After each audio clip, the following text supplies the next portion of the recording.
Good morning. NASA's fifth rover to the fourth planet is 2 days away from landing.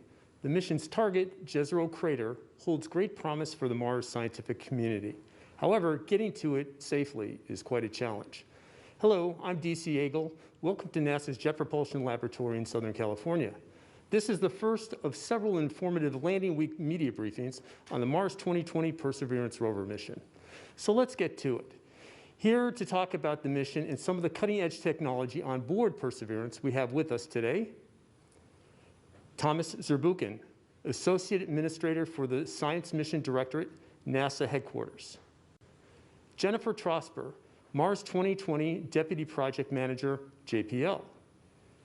Adam Stelzner, Mars 2020 Chief Engineer, JPL. Trudy Cortes, Director of the Technology Demonstration Missions Program, NASA Headquarters. Arissa Stilley, Mars 2020 EDL Operations Lead, JPL. Jeff Sheehy, Chief Engineer of the Space Technology Mission Directorate, NASA Headquarters. And Mimi Young, Project Manager for the Ingenuity Mars Helicopter. For anyone who would like to submit a question, you can do so by using the Countdown to Mars hashtag. Our phone lines are now open for media. You can ask a question by pressing *1 and enter the queue. And we'll kick things off with Thomas Zurbuchen. Well, thanks so much. I'm so excited to join the colleagues here from JPL as we count down to Mars. And we just recognize what an amazing journey this has been. And I want to thank at this time the team for working so hard on this mission, and especially in the past year in adverse circumstances. And I want to recognize the many sacrifices that the team had to do and really exhibited this true spirit of exploration that we always talk about. I just want to thank them for that. You know, Mars captivates our imagination and has been part of our dreams for many decades. And Perseverance builds on the long history of systematic, science-driven exploration of Mars that has been enabled by ever better technologies and systems. Right now, InSight is taking measurements of Mars quakes. Curiosity is focused on geological and chemical evolution near Gale Crater. And 2 orbiters are out there new in the last couple of weeks, joining other orbits from NASA and other agencies, learning more about this planet. Our journey has been from following the water to seeing whether this planet was habitable, to finding complex chemicals, and now we're at the advent of an entirely new phase, returning samples, an aspirational goal that has been with the science community for decades. It is novel technologies that have enabled those breakthroughs we benefit today, and it's novel technologies that are enabling the next leaps of exploration, landing with more precision and safely, learn how to make oxygen from CO2 out of the atmosphere and more, and a true extraterrestrial Wright brothers moment with the Ingenuity Mars helicopter riding at the belly of the rover right now as we demonstrate controlled flight in a different world. We could, in fact, not land in Jezero Crater if it wasn't for the technologies that are already added to this. Mars is hard, and we never take success for granted. And as we want to land on Mars, it's because it's, of course, important. And we'll do so with cameras on, so the entire world is inspired with us. And as we do new and tough things and demonstrate these new technologies. Because whether it's on the red planet or here at home on our blue marble, science can bring us together and create solutions to challenges that seem impossible at first. And I'm really looking forward to turning it over to you, Jennifer, who is, of course, the Deputy Project Manager. Take it away, Jennifer. Thank you. Well, I am so excited to be here today. I can tell you that Perseverance is operating perfectly right now, that all systems are go for landing. Last Friday night, we actually sent a command to the spacecraft. We call it the Do EDL command, Do Entry, Descent, and Landing. It makes it sound simple, It's not simple, but it enters the spacecraft into the timeline where it starts to do the entry, descent, and landing activities. So that was a very exciting event. The spacecraft is focused, the team is focused, and we are all ready to go for landing. Now, I want to tell you a little bit more about where we're at. So if you could bring up my first graphic. This is something that you can actually look at. It's called Eyes on the Solar System. And it tells you where different spacecraft are in the universe. And so we can tell you that Mars Perseverance is 125 million miles away from Earth, and we are only 370,000 miles from Mars. So we are getting there. The time it actually takes for a signal to go from Earth to Mars is 11 minutes. And so that's how we're communicating with the vehicle right now. And now, one of the things that we've been working towards is really making sure that the aim point we're targeted for at Mars, so we want to aim like on a dartboard, that the aim point is accurate. And so one of the ways that we do that is through these plots that you can pull up the next graphic there. This is called a navigation B plot. And the actual target, the bullseye of that target, is the green box. The green box, if we think we're going to target anywhere in that green box, everything is great. What you see are some colorful ellipses in the upper right-hand corner of that box. Those and the pluses in the middle, the pluses are where we think we're targeting, and the ellipses are the uncertainties around those. So that means, those ellipses all being within that green box, it means that the targeting is on the bullseye, and we are headed exactly where we want to be for Mars. Now, getting those navigation solutions is not that easy, and we need a lot of support from the Deep Space Network. So you can go ahead to my next graphic. The Deep Space Network has stations all over the world. There's some in Madrid, Spain, some in Goldstone, California, and some in Canberra, Australia. You can actually go to DSN Now, and you can see the real-time live shots, just like we're looking at now, to see which stations are operating and communicating with which spacecraft. And Mars 2020 is taking 2 stations right now in Madrid. So I want to thank all of the Deep Space Network operators across the world who've helped us. They've had 24/7 coverage for us for the last several weeks so that we could get such good data to have those perfect navigation solutions. So thank you. And now, as I sit back, and this is my 5th landing. I've been on every rover that we've ever sent. And I get that usual sort of anxiety, but very much excitement for what we're going to see. I look at the decades that we've spent building these rovers and building these teams to send these missions to Mars. And I want to talk about that just for a minute.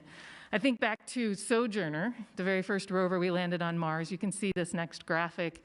Sojourner was about the size of a microwave oven, very small. And even though it's our oldest child, they're all kind of like additional children for me. It sort of behaved like a youngest child. It had a very free spirit, and it was just a fun mission to drive around. And then you can see the Spirit and Opportunity rovers were the next evolution. We built off of what Sojourner had done. Spirit and Opportunity actually could talk to Earth all by themselves. They still used solar panels, and they were these twins that explored all over Mars and outlived their lifetime by multiples of 10 and even 100, and they were just great rovers. And then we kind of took a pause and we really upgraded our systems. And you can see Curiosity down there in the lower left-hand part of this graphic.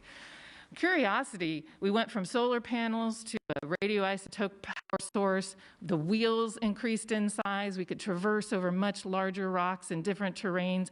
We had a sky crane landing system instead of airbags. I mean, we really made a step up. And then Perseverance, even though it looks a lot like Curiosity, is another technological step forward. And Adam is going to talk a lot about that after I'm finished here.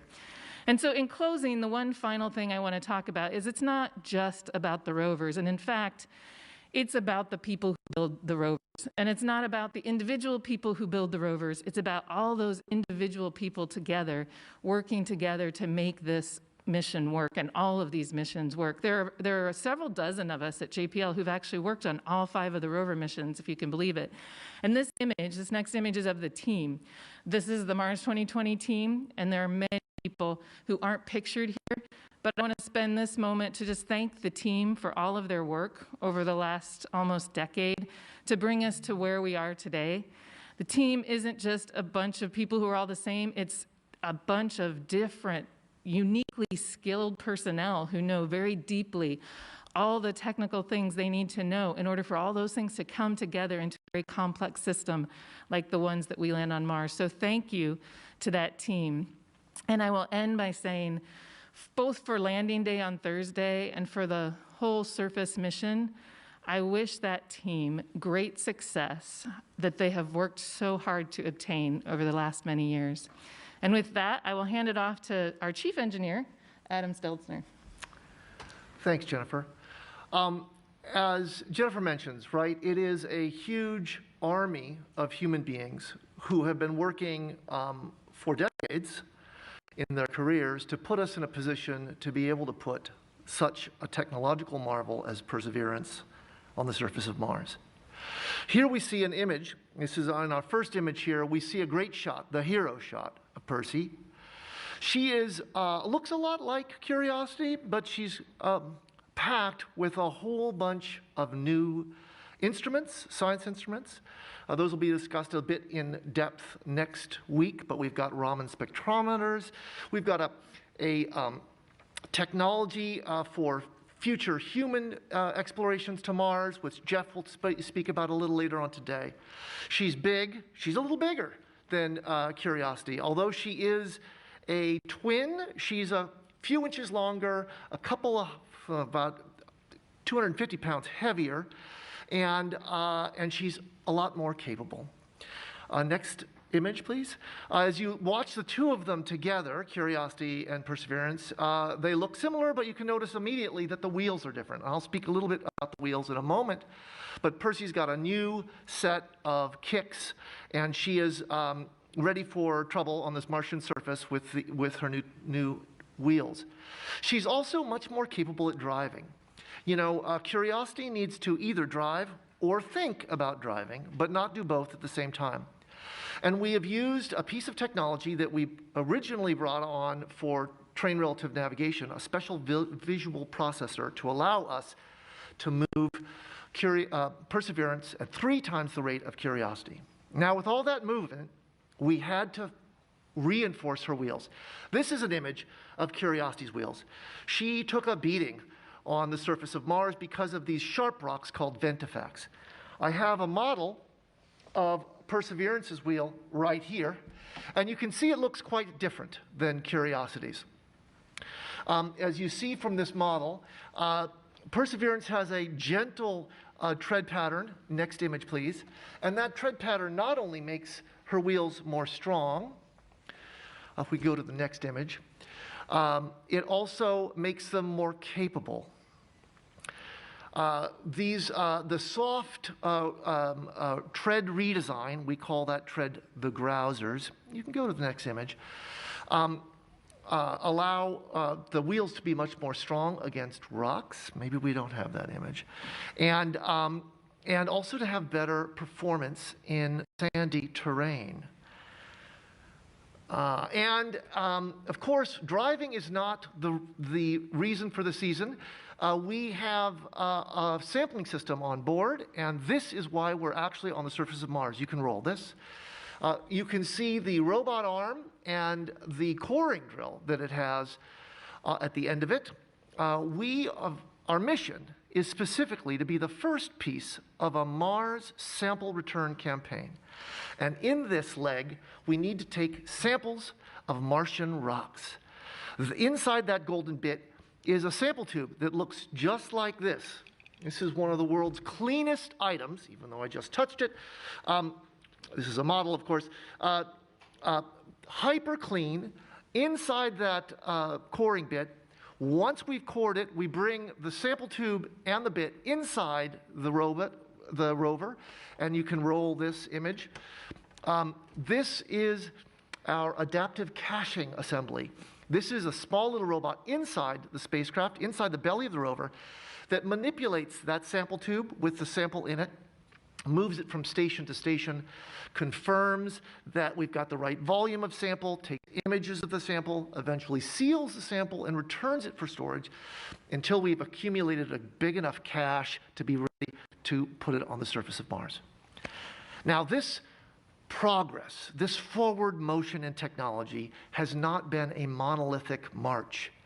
It's sometimes 2 steps forward and 1 step back. We know how hard the last year has been. Over the development of Perseverance, we've struggled with some technology challenges. Please roll this film.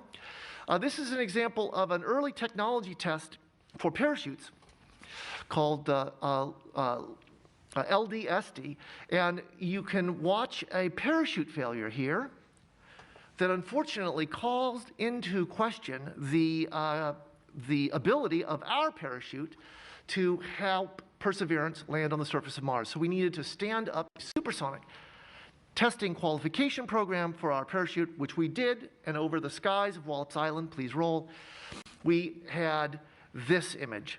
And you can see our beautiful Perseverance's parachute, the same size as Curiosity's, but stronger, made of Technora, Kevlar, nylon.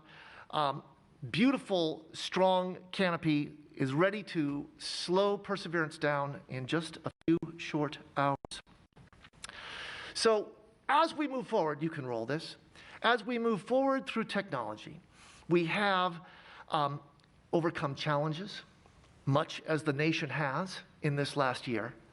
NASA, over the last year, getting Perseverance to this place, has persevered. Our nation has persevered. Our world has persevered through these tough times.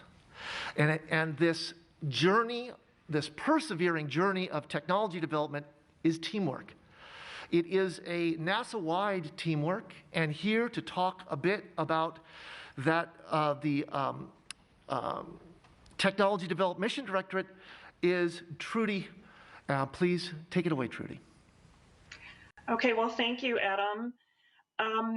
You know, I just want to express a little bit of the sentiment that's already been expressed by Jennifer and Adam. You know, on behalf of NASA Space Technology Mission Directorate, we're absolutely thrilled to be partnered with our colleagues in the Science Mission Directorate, you know, leading this mission, and JPL, the multiple NASA centers who worked on this, industry, academia, some international collaboration went into this mission. And so we're just thrilled to be a partner with this on this next really truly groundbreaking Mars mission. STMD is quite proud to have 4 technologies, a record number for us flying along on the spacecraft and on the rover. There are 2 technologies that are landing instruments. One is a suite of sensors called the Mars Entry, Descent, and Landing Instrumentation. It's the second version that we're sending. The first flew on Mars Science Lab in 2012 with Curiosity, and it measures the conditions that the aeroshell will see. So it's about 28 sensors on both the heat shield and the back shell, and it'll give us data about the conditions that are seen with the hot gases, some of the winds that are seen, and it's really going to help engineers to reduce mass and optimize trajectory in the future. And then the new, really quite extraordinary capability that provides both hazard avoidance and precision landing at a site that's determined autonomously by the spacecraft, called Terrain Relative Navigation, or TRN. And this technology is a critical part of operations. It's actually operational during the entry, descent, and landing phase. We also then have 2 technology demonstrations on board during surface operations. One is to take data on the Martian weather in a variety of conditions. I like to call it the rover's onboard weather channel. I'm coming to you today from Westlake, Ohio. We had 12 inches of snow overnight. And we could just a little bit of Martian weather sounds pretty good to us right now, just a little bit drier and a little bit hotter. The other technology that's part of surface operations is one that will convert carbon dioxide to usable oxygen. This technology is called MOXIE, and I find that that's very apropos, because if any rover we've sent to Mars has MOXIE, it's Perseverance. So with more science and technology on board than ever before, the number that I keep hearing is about 50%. I do mean that literally and figuratively. And you're going to hear more about MOXIE in a few minutes from Jeff Sheehy, the STMD chief engineer, who's going to talk to you about that. So for myself, as the director of a program that advances technologies for future exploration needs, personally, I think one of the most interesting aspects is how the NASA team tested these technologies on the ground here on Earth to get them ready for flight. For example, with TRN that I just talked about, the precision landing technology, the JPL project team used some pretty unique ways to prove out the system performance here. First, they put the system through some typical environmental testing. So whatever the spacecraft is going to see on the way to its destination, mechanical vibration from launch, temperatures and pressures, which we call thermal vacuum testing, and then electrical compatibility to make sure when components are powered on, they don't interfere with each other, that type of thing. That's pretty pro forma for us. It's pretty standard. The second thing they did was focus on the software and algorithms, which are a huge part of TRN. So they did simulations in a lab to model the different scenarios that the system will see, when landing on Mars. And then next, if you could roll this video here, please. The team installed the system on a helicopter and flew it out over Death Valley in the Mojave Desert. It's really as good a simulation as we can get, where the system will identify known hazards that have been mapped, and then the maps are carried on board the system. Really close as we can get, and quite conveniently then closely located to JPL, so that was easy to run. Just like the system has to do on Thursday to get us to a safe landing spot in the Jezero crater. So then the final step in all this, and if you can show this next video, please. The team used suborbital rockets to take a next step. This was through STMD's Flight Opportunities Program. In fact, it was the Mast and Space Systems Zombie vehicle, which is a vertical takeoff and landing vehicle. And really, that was the final step to give decision makers, the comfort that they need to greenlight the system to be used as the primary system for Mars 2020's lander vision system. And those tests, by the way, I'll mention, took place back in 2014, over 6 years ago, which is another, just in closing, I want to make this point. This development that takes place over multiple years, all the technology development that goes into leading up to the mission, and then the demonstrations that actually take place on the rover when we land. They're really the primary way for us to continue to make these advancements that are so critical and required to send, more sophisticated robotic explorers, as well as humans, to places in the solar system we've never been able to send them before. And in closing, I'll say STMD, we say it often because we really truly believe it, technology drives exploration. And what I think is so great about Mars 2020, Perseverance, and Ingenuity is that they're all excellent examples of that happening in action. And we look forward to seeing all that action start on Thursday and taking place then. And so now I'd like to turn it over to Arissa, who's going to talk to you about even more about TRN. Hi, I have the pleasure of coming to you from the mission support area here at JPL. So I'm just a few steps away from where I will take in Perseverance's landing on Thursday with some of my EDL colleagues here at JPL. Each team on Perseverance has a different perspective when we look at this beautiful ancient river delta that we see in Jezero Crater and the lake bed. The first two images I wanted to share with you kind of demonstrate this. The left side is a spectral data image from the Mars Reconnaissance Orbiter. So the scientists, right, they see the geologic diversity and the biosignature potential that we're looking for with this mission. The right side is an example of the EDL hazard map. And so for EDL, we ask the question, what could kill us on landing day? In the southeast are rocks that are strewn throughout the Jezero Crater landing site for us. The southwest and to the north, we have sand dunes. And then that beautiful river delta we keep talking about, well, that looks like a 250-foot cliff to us as we're landing, and we certainly don't want to land on that. This map is the best hazard map we have ever created for a flight mission. And it has to be, because this is the information that seeds the decisions that TRN is going to be making during Perseverance's landing. So what other improvements have we had to make to be able to go to a place like Jezero Crater? Over several missions, let's go ahead and show the next slide actually. You can see an improvement in the size of the landing ellipse. So some of those earlier improvements were based on the way that we do navigation. Curiosity had a smaller landing ellipse than historic missions because of something we call entry guidance, which is the spacecraft waking up when we start to sense the Martian atmosphere and start to steer our way through the atmosphere to a target. And this is actually an algorithm adopted from Apollo guidance that was used on the Apollo missions. The biggest difference for Perseverance since the Curiosity mission is using what we call range trigger. So this is a change in the way that we deploy our parachute.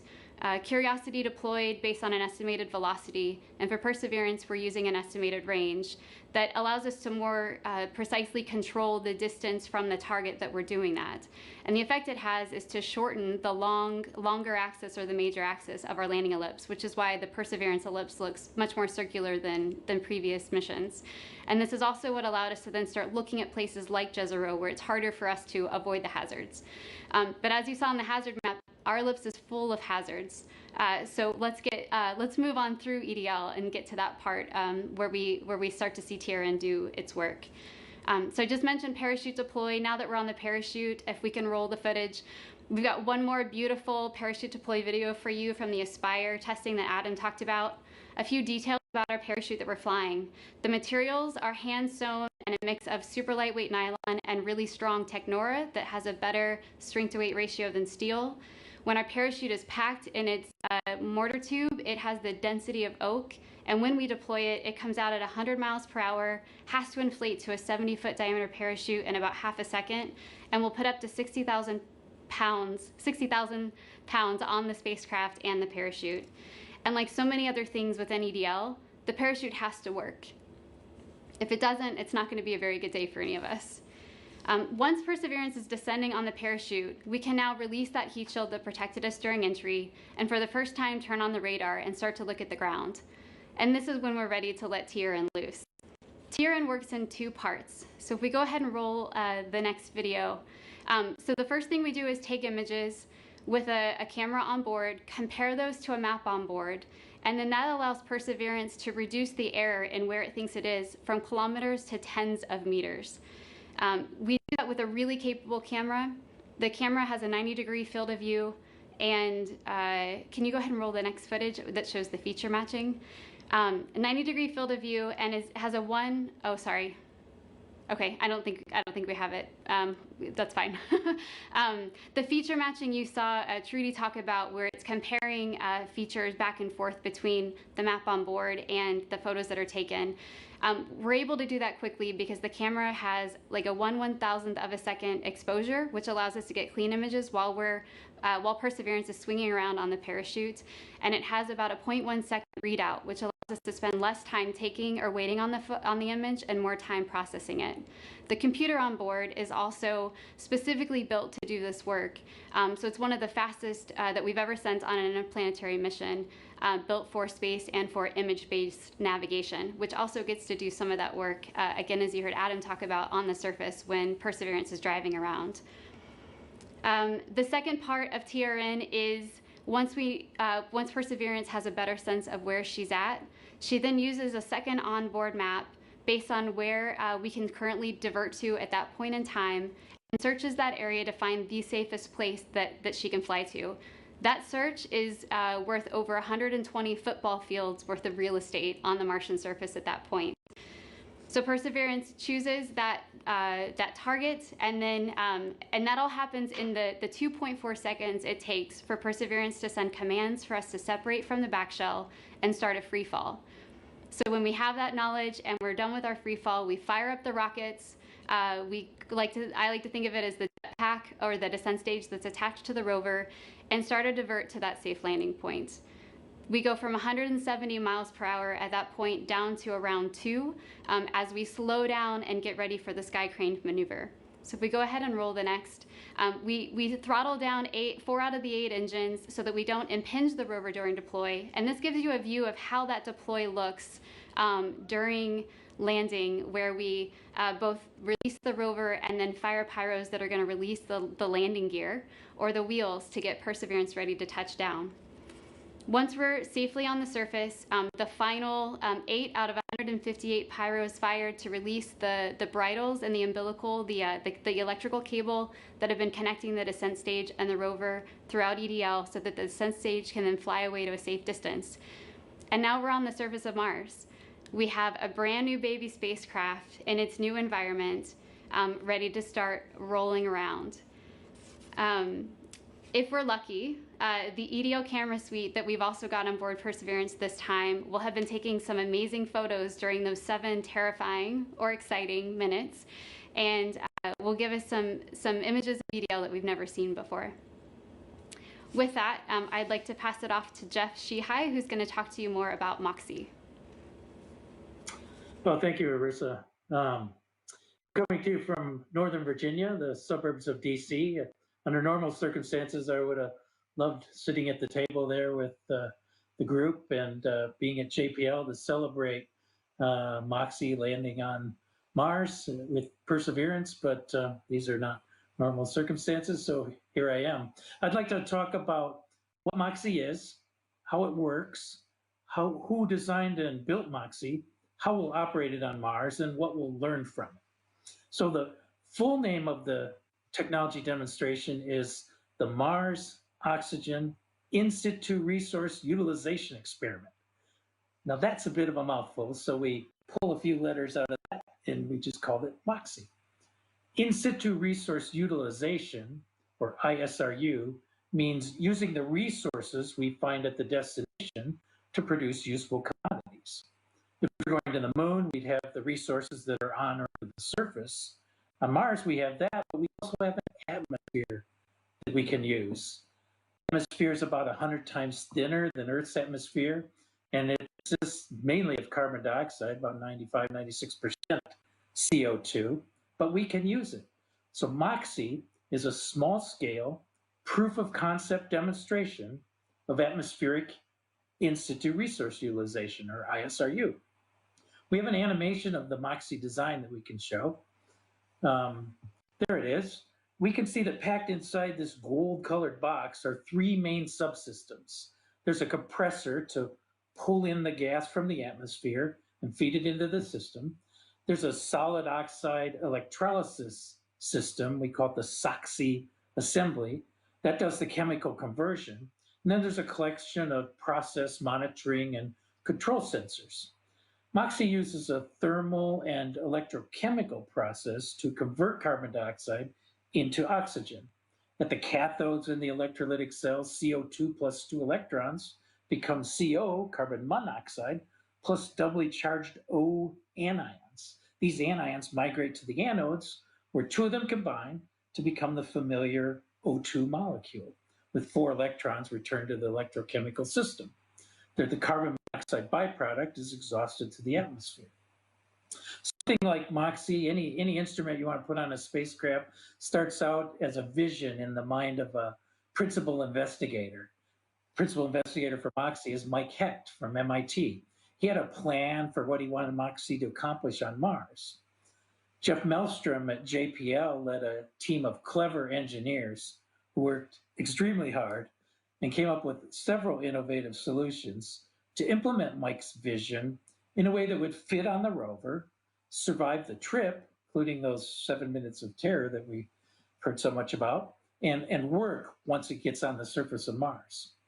We worked with a company called Oxyon Energy. They led a team that worked collaboratively with JPL and with Mike Hecht to develop the guts of MOXIE. That's that solid oxide electrolysis stack that I mentioned. A company called Air Squared led the development of the compressor that takes in the carbon monoxide atmosphere. Part of that effort was funded through the NASA Small Business Innovative Research Program. There's Jennifer highlighted the big team that worked on Mars 2020 and Perseverance earlier. There's no question that the team that designed, built, and tested MOXIE needed a lot of MOXIE to overcome all the challenges that were encountered along the way. There were times when some of the managers worried that the technology couldn't be developed in time to get it on the rover for delivery for launch. But as you can see in the next video, and I think it's up there, there's the beautiful gold box being lowered into the rover. So this is the day in March 2019 when MOXIE was installed into the belly of the rover. So there's a filter on the outside of the rover that takes in the atmosphere and feeds it to this box. The box utilizes the power system on the rover to power its operations. And so MOXIE was built and delivered on time, and it's in the rover on its way to Mars, and it'll land about 50 hours from now, I think, just about. When we get it to Mars, MOXIE is scheduled to be turned on 3 times in the first 30 days or so of the Perseverance mission. The first time will be mainly to see if MOXIE responds to commands, and the second time will be to thoroughly check out all the subsystems. We'll heat it to the target operational temperature and apply operational voltages. And on the third run, we'll actually make oxygen under some conservative operating conditions. After that, during the mission of Perseverance on Mars, we expect MOXIE to have at least 10 opportunities to produce oxygen. Those operations will be distributed across times of the year, times of day and seasons of the year, because the Mars atmosphere varies with time of day and season of the year. So we want to see how MOXIE works under different conditions of the Mars atmosphere. For each of those operations, we expect to produce oxygen for about an hour at a rate of about 6 to 10 grams an hour. So you might wonder, why are we doing all this? What will we learn from MOXIE? What is this tech demo going to teach us? You can see in the image there a depiction of a first human landing on Mars. And one thing that stands out in that image, other than the obvious fact that humans are on the surface of Mars in that image, that's a big deal. But you can see on the vehicle, the landing vehicle, these big propellant tanks covered in gold-colored foil that serves as part of the insulation system on the liquid propellant. Liquid oxygen is an excellent rocket propellant, and for the return trip on eventual human missions, if we could make it on Mars, we wouldn't have to pack it into a launch vehicle fairing, launch it from the surface of Earth, push it all the way to the destination, and land it on the planet.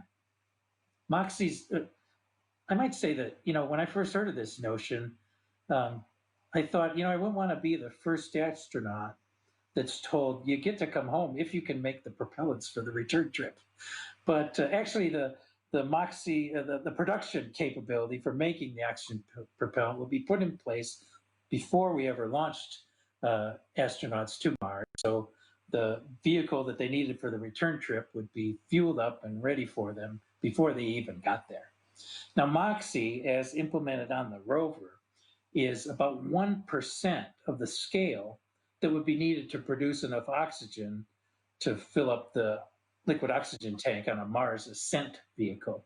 So the reason we're doing a MOXIE is we'll take the lessons we learned in developing it and everything we learned from operating it on Mars, and we'll put together a plan to scale up the underlying technology, test that out, and then deliver it to Mars. Ultimately, as we build up a sustainable presence, first on the moon and eventually on Mars, various in situ resource utilization processes will be used to produce propellants or construction materials or life support consumables, even energy to power payloads. But leading the way will be MOXIE, which is the first ever in situ resource utilization demonstration on another planet. Now I'll turn it over to Mimi Ong, who will talk about the Mars helicopter. Thank you, Jeff. So like MOXIE, Mars helicopter is the technology demonstration, motivated by the potential to add aerial dimension to space exploration. So our team started with the question of whether it is possible to fly a helicopter at Mars, because the atmosphere there is extremely thin, 1% compared to what we have at Earth. So we systematically worked through a series of technical steps. And so we started with first demonstrating lift. Please roll the video. With a 1/3 scale vehicle here in a chamber of Mars-like atmospheric density, and somebody's outside trying to joystick this to fly. We achieve lift, but not control. We learned that the dynamics on Mars in this thin atmosphere is very different. And so next we built a full-scale vehicle with onboard real-time closed-loop control and demonstrated successfully for the first time ever a powered control flight in Mars-like atmospheric density. From there, we went on to build a full-up Mars helicopter, which will not only fly at Mars, but can operate and survive autonomously at Mars. And let's roll this video. And all the while weighing under 1.8 kilograms, that's 4 pounds. So what you're seeing on the video here is one of our many flights that we experimented with this 1.8 kilogram Mars helicopter. And you see the helicopter flying. It looks very easy when you look at it, but you're looking at a room with atmosphere about 1% compared to the room that you're sitting in right now. And those blades are working very hard, being controlled hundreds of times per second. So at this time, the Ingenuity Mars helicopter has been fully tested as much as we can on Earth. We've flown, we've test flown, and we have tested for environment. And next is time to demonstrate, prove, and learn how it operates at Mars. So to do that, at this moment, Ingenuity is approaching Mars, carefully held by Perseverance Rover, and is accompanied by its base station, which is also riding on the rover. And so far, so good. In cruise, we've turned on the helicopter temperature kept maintained as designed by the base station. We're maintaining the helicopter battery through the base station, and we are ready for EDL. And the day after landing, we'll turn on to check, confirm that the health is good. After that, the next major milestone will be when Perseverance Rover delivers Ingenuity to the surface of Mars. If we could play this video, you'll see that the debris shield that protects the helicopter on descent is first deployed, and then the helicopter is deployed by what's called the Mars Helicopter Delivery System. It's a very intricate system that's going to take about 10 days to go through these series that you're seeing to drop Ingenuity to the surface. And that drop, the moment that drop happens, is the moment that Ingenuity has to start operating on its own in a standalone fashion. So this little 4-pounder, remember this entire vehicle is 1.8 kilograms, about 4 pounds, has to survive the cold, frigid nights of Mars, minus 90 degrees Celsius, keep itself warm. It has to garner energy from the sun through its solar panel to charge its battery. It has to talk to its space station. It has to do all of that in this little 4-pound. And the helicopter team will be working with the rover team and the scientists to look for the appropriate experimental site for our flight experiments. And then next, please. And now, after that, you'll see, after the rover deploys and drives away, there is Ingenuity helicopter. We'll have some tests of the rotor system for readiness, and then we will go for that very important first flight. Rover will stay at least 100 meters away and will be watching Ingenuity, and Ingenuity will take its first flight. The first flight will ascend to about 3 meters in height and hover for about 20 seconds. And it will perform the very first ever powered control flight on another planet. And as Thomas mentioned at the beginning of this event, it will be truly a Wright brothers moment, but on another planet.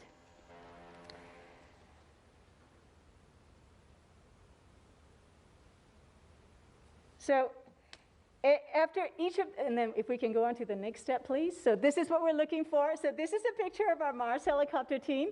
As Jennifer mentioned, it really takes teamwork. We're extremely tight. We've been working on this for over 6 years. Members from JPL, NASA AIM, NASA Langley of the ARMD, Revolutionary Vertical Lift Technology Program, industrial partners, AeroVironment, Qualcomm, Solero, and other companies. We've worked so hard. And so Shout out to our team. We're getting to Mars on Thursday.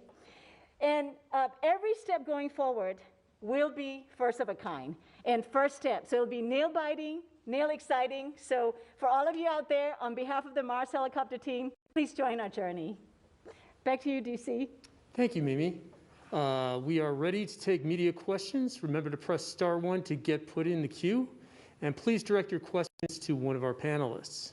We're also taking questions through the pound countdown to Mars hashtag. And we have our first question from Marcia Dunn at AP. Marcia? Yes, hi. Can you hear me? Yes, we can. Yes, for Dr. Zurbuchen, I'm wondering, if all goes well, what is the earliest year that you would anticipate getting these samples back? We hear just 2030s, but I'm wondering what's the soonest year in the next decade? How does that compare to when the first human crew might arrive? And lastly, Mars landings are always so full of tension and stress. Adding on top of that, the attempt to bring back samples, how much more is that magnifying, amplifying all the tension? Thank you. Thank you so much for your question. So let me do them in reverse. The first one is, it's not adding stress. I mean, we always bet all of our we do always the best job we can. We bet on success. That's just what we do. And whether or not we want to return these samples is not adding to it. We're, of course, planning forward that's exactly what we should be doing for this amazing mission. And for me, we're entirely focused on one thing right now, which is a successful landing. We're not doing anything else with this team right now. They're focused on the successful landing.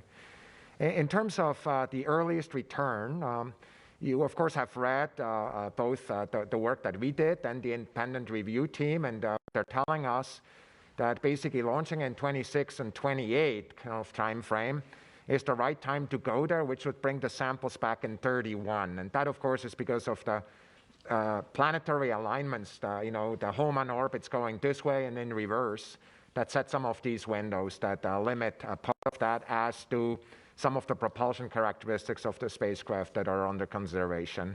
So the early 31 is basically the relevant time. Of course, I just want to say where we are right now is in the middle, like we do every year, and they're certainly in positions and trying to make sure that we bring all of our stakeholders along and make sure that we have the same enthusiasm for this mission. That includes the international stakeholders. Get this done in this time. The same is true for our human exploration of Mars, where a number of discussions are happening. Of course, the key element of the priority right now is to take humans out of low Earth orbit and really go towards the moon and really make sure, as part of our Artemis program, we land on the moon and then build from there. So basically the earliest that we've talked in various plans and that have been talked about also in the previous administration is late 30s, where such a thing could happen. But I just want to tell you what I'm talking about, bringing the community along, is really still happening, right? We have not had all the discussion with all stakeholders at the level of detail to really answer that question fully and with a lot of confidence. Technically, that's the no earlier than that we have talked about in the past. So that's how I would talk about those three. Okay, thank you. Next up, we have Bill Harwood from CBS News. Bill?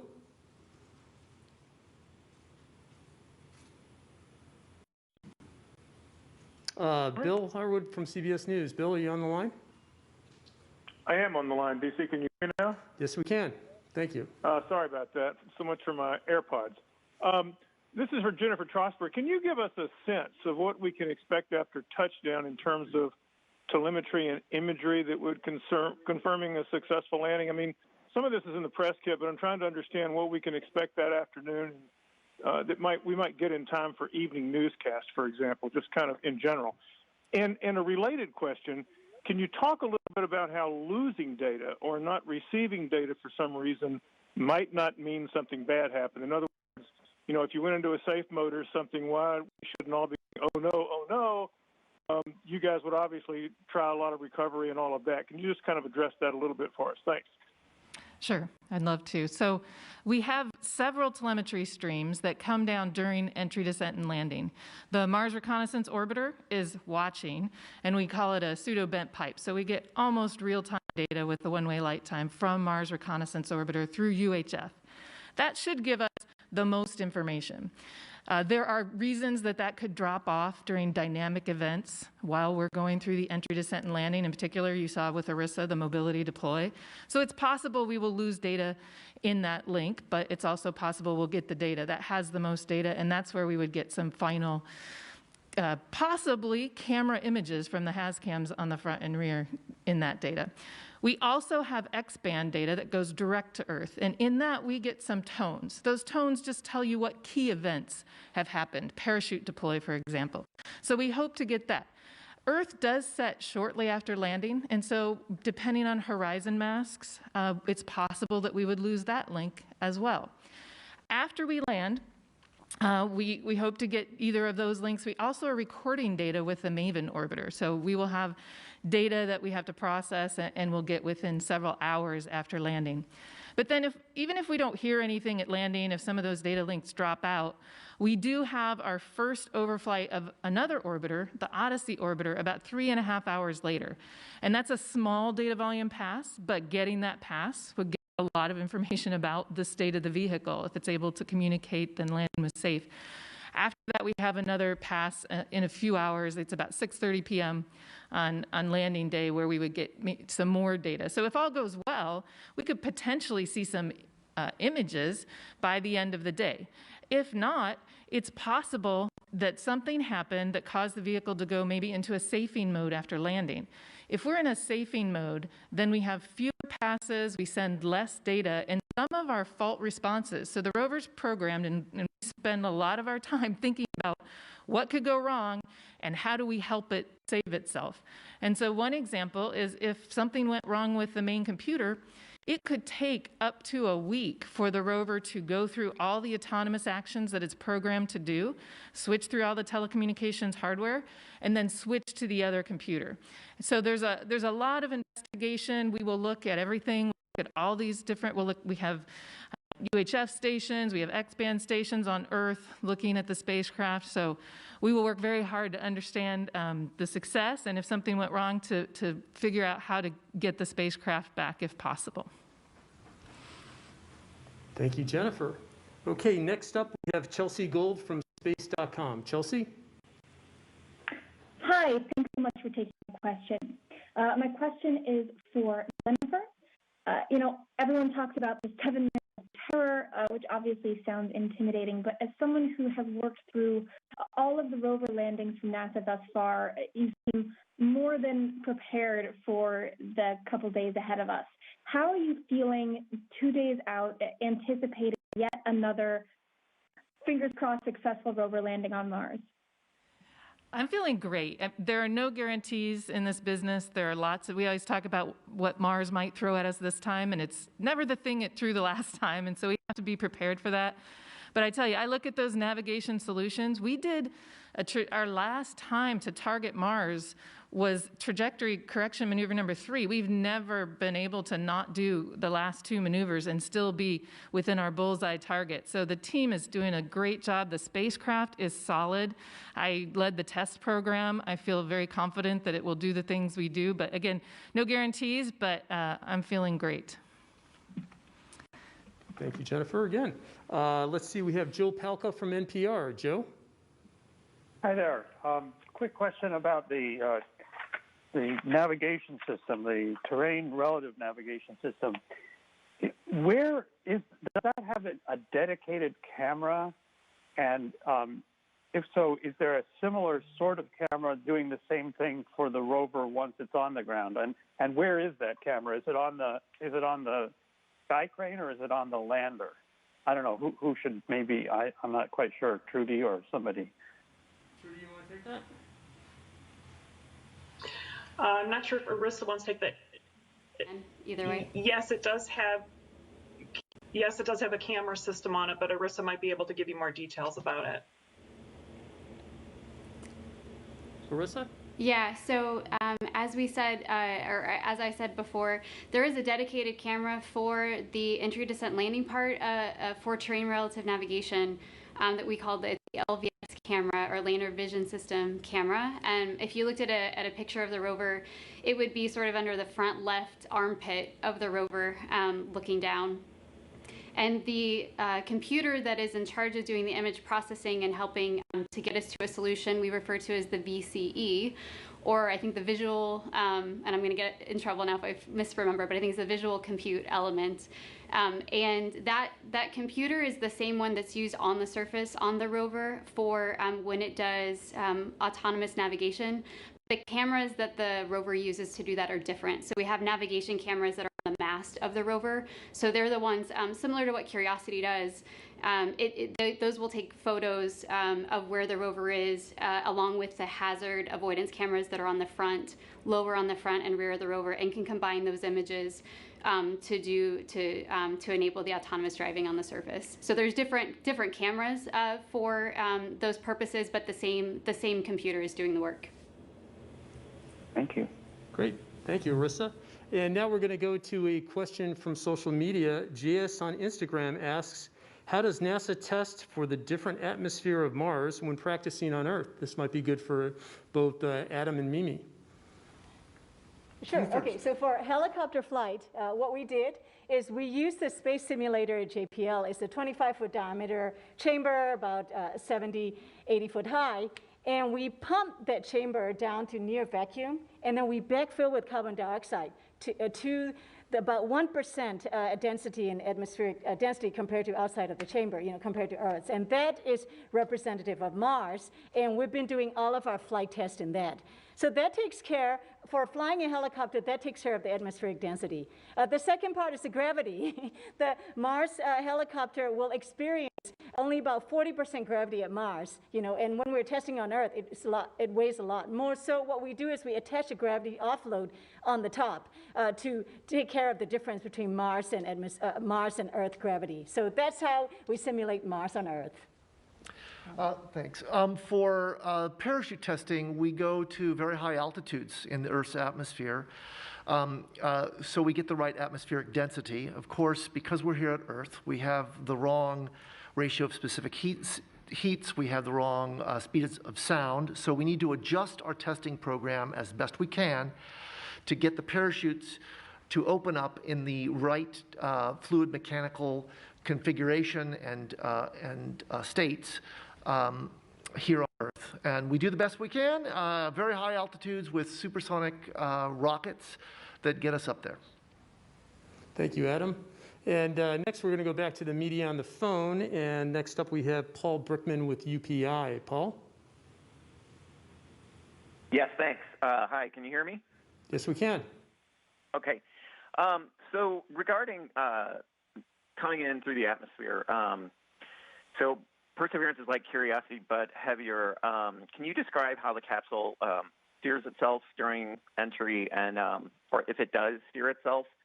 I know that it has at least one ballast device that it drops, and so wondering if someone could say how those work, and if that is what dictates the angle of entry, and can the capsule make any adjustments during that time?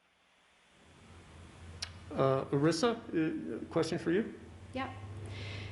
So the way that we do that is very similar to Curiosity. The main differences are when those devices were designed for the vehicle at Lockheed Martin, they have some flexibility in how much mass you put into them. So before we start entry, I think shortly after we separate from the cruise stage, about 10 minutes before entry, we actually will eject two masses that are called cruise balance masses, and that's what allows us to shift the CG. So on the way to Mars, we're spinning, right? Our CG is as centered as it can be. And then we release those cruise balance masses that cause our CG to have an offset, and that's what provides the lift vector that we use to steer both Curiosity and now Perseverance through the atmosphere. When we get to the end of that phase, we similarly eject now 6 smaller masses called the entry balance masses, and that's to put that center of gravity back to the center pretty closely before we deploy the parachute, so that we're not deploying the parachute at a big angle. So the way that we do that is very similar to Curiosity. We just adjusted the masses and took and did it that way for Perseverance. Thank you, Arissa. Next up is Gina Sinceri with ABC News. Gina? I'm not sure who can take this, but I know you have other assets from other countries orbiting Mars. How are they contributing to this? Thomas? So yes, there's a number of assets from other countries. Basically, in this entry, descent, and landing, the only assets that actively contribute are U.S. assets. We do not, for the immediate entry, descent, and landing activity, are relying on other assets. But Jennifer, I'm going to kick it to you to see whether there's fallback solutions and which other assets would be used. Jennifer, go ahead. Yeah, so on the first sol, we call it sol 0, the latest afternoon pass that we get, it'll be about 6:30 p.m. Pacific time. That will be with the Trace Gas Orbiter, European asset. And so they are supporting this mission by relaying UHF data to us. So we appreciate that. Okay, thank you. Next up, we have Jonathan Amos with the BBC. Jonathan? Hi, DC. Greetings, everybody from London here. Can I just check, Jennifer, that you're not going to do a correction at all going into Thursday? Now, you're tucked right up in that top right-hand corner of that box. You're obviously comfortable with that. And then the other question I had, just going back to Curiosity, what's going to happen on Thursday? What should we expect to see? We remember Adam walking around the control room, and Alan Chen was the voice that we heard calling Curiosity down. Alan tells me he's not going to call it down this time. I wonder whose voice we're going to hear calling Perseverance down on Thursday. Okay, I'll take the second one. I will answer. Swati Mohan will be calling Perseverance down. She's a guidance, navigation, and control engineer who's been working tirelessly on entry, descent, and landing. She is one of Al Chen's deputies. Al Chen will be in there as well. He'll be giving the final calls of touchdown, nominal, and things like that. And Swati will be giving the intermediate calls. So that's our EDL team. You'll notice a few differences. We'll be socially distanced. We'll have masks on. There will be fewer people in the mission support area. We actually, fortunately, have a second floor where we have a large number of folks as well, the surface team and the EDL, the entry, descent, and landing teams, who will be on site as well. So we're spread out, but we have a lot of folks here. Back to your first question about are you really not going to do another maneuver? You're up in the upper right-hand corner of your targeted box. Is that good enough?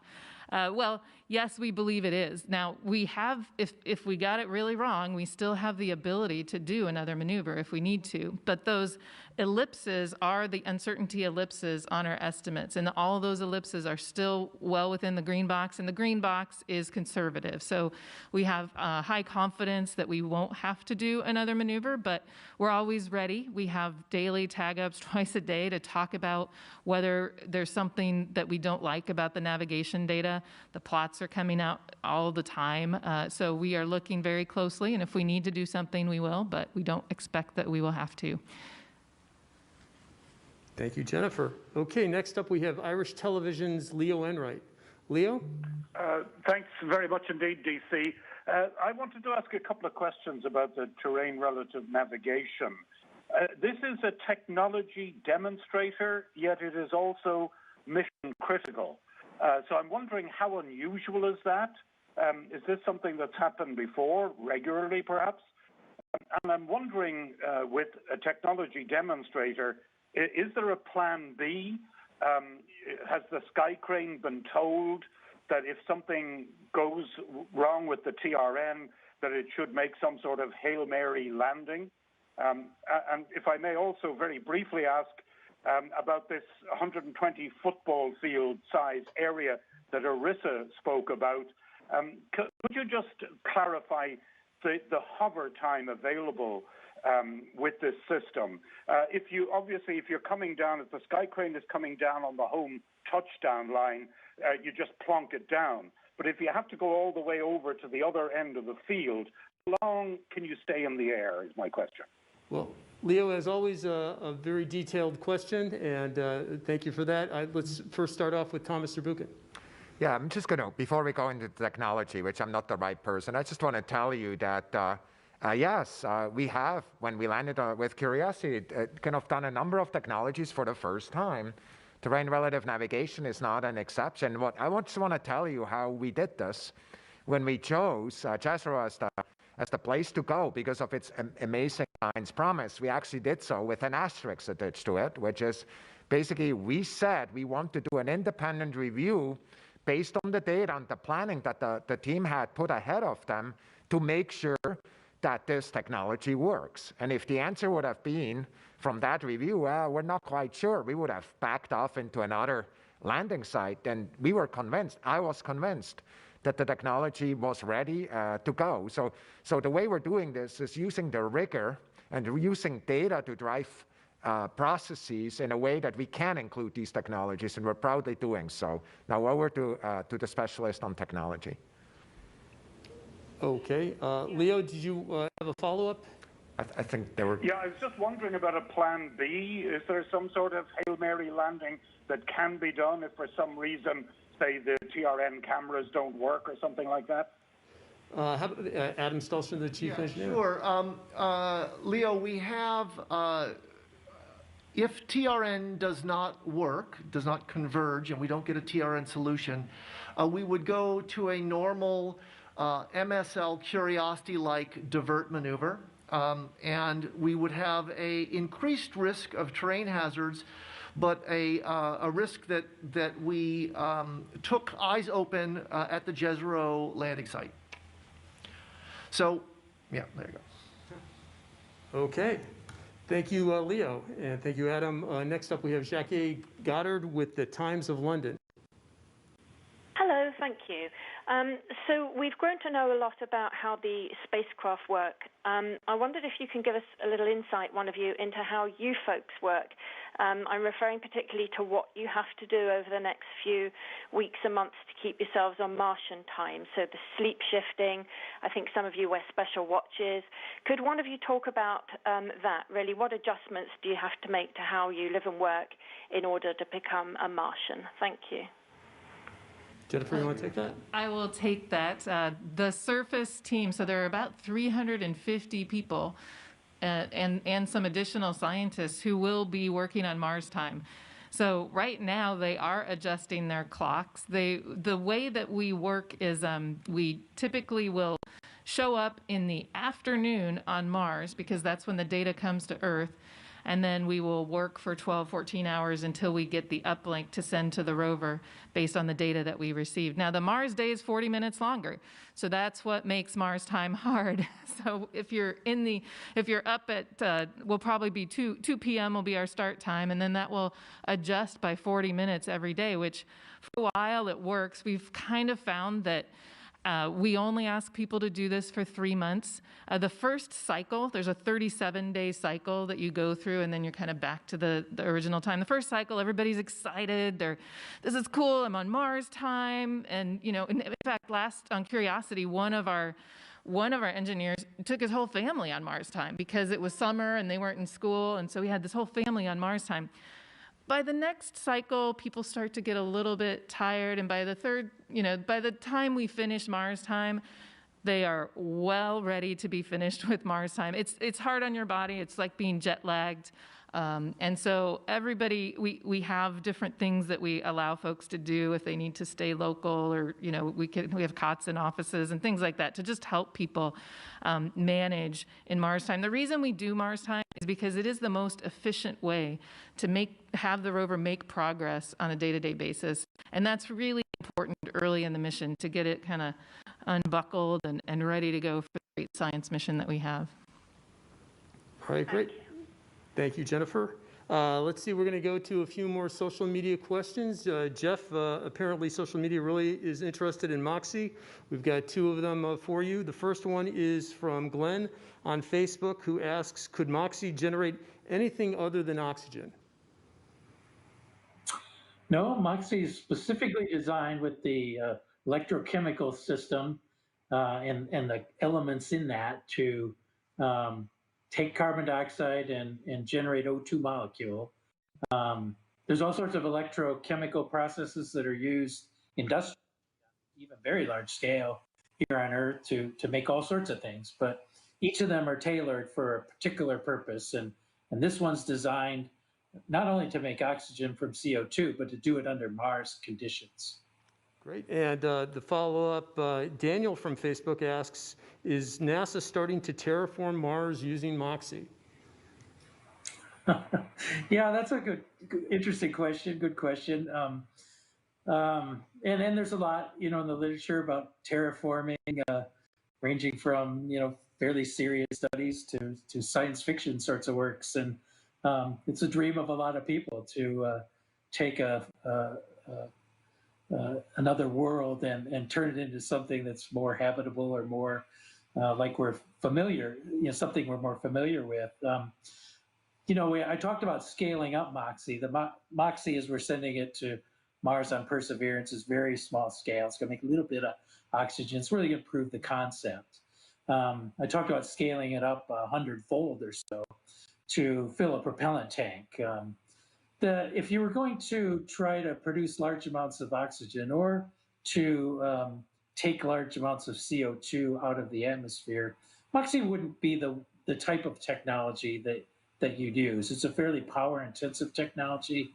It's good for the purpose that NASA envisions for atmospheric IRU, atmospheric ISRU on Mars, but there are a lot of other technologies that people have written about. I'm not an expert in those, but in terms of either carbon sequestration, which is something or CO2 removal, which is something we may be interested in here on Earth, or generating life support consumables to change the atmosphere of another world. The solid oxide electrolysis wouldn't scale well to that sort of implementation. Thank you, Jeff. And Thomas Zurbuchen. Yeah, let me just add a couple comments. So first of all, the answer is no. This instrument, and I think you said that with more words. The answer is we're not terraforming. We're terraforming, or we're shaping the environment of Mars as little as a mouse in Nevada is changing the Earth, right? It really is not. It's not a substantial kind of global impact of what we're going to do, and we have no intent. We think Mars is a beautiful planet that remains to be discovered. And then I just love the path ahead that you just outlined of trying to scale that up so we can do more exploration with more people, with more systems, and even with those, the overall system of Mars would not substantially change. And no plans that we have in a large scale would create a large scale change on this planet. Thank you, Dr. Zurbuchen. Okay, that's it for this morning's news briefing on the Mars 2020 Perseverance Rover mission. If you're a member of the media and have further questions, please call JPL's Digital News and Media Office. We'll also continue to answer questions on social media as well as online. Thank you for your questions, and thank you for the panelists for joining us today. A reminder, at 12:30 p.m. Pacific today, there is a media briefing that takes a deeper dive into the science of the Mars 2020 Perseverance Rover mission. And then tomorrow we have two more briefings, both in Pacific time. The first one's at 10 a.m. when we will have an overview, actually a more deeper dive into what's going to happen during landing. And then there will be one at 12 p.m. where we will be talking about searching for signs of ancient life and Mars sample return. Perseverance is set to land on Mars on February 18th with commentary beginning at 11:15 a.m. Pacific Standard Time. NASA's offering a lot of options for you to ride along with us to join the virtual NASA social and virtual guest events. Register for the mission to Mars Student Challenge and live stream the Mars landing visit gonasa.gov and /Mars 2020 toolkit. I'm DC Eagle. Have a good day and go Perseverance.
Rover left Earth 6 months ago. Now we are gearing up for touchdown on the red planet this week. The rover will attempt to land in Jezero Crater this Thursday. It's the most difficult landing site on Mars ever attempted, but the Perseverance rover and the team are ready. Welcome to NASA's Jet Propulsion Laboratory in Southern California. I'm Marina Jurica, your host today, as we bring you a closer look into Perseverance's mission and science goals. We will discuss the new advanced instruments on board, why this landing site was chosen, and how Perseverance fits into NASA's future plans for Mars sample return. As we are social distancing, I will introduce you to some of the key scientists on the mission here and joining us virtually. On our panel today are NASA Planetary Science Division Director Lori Glaze, Perseverance Deputy Project Scientist Ken Williford, Principal Investigator for the Sherlock Instrument, Luther Beagle. Principal Investigator for the Mastcam Z Instrument, Jim Bell. Principal Investigator for the SuperCam instrument from the l'Institut de Recherche en Astrophysique et Planetologie, known as IRAP, in France, Sylvestre Maurice.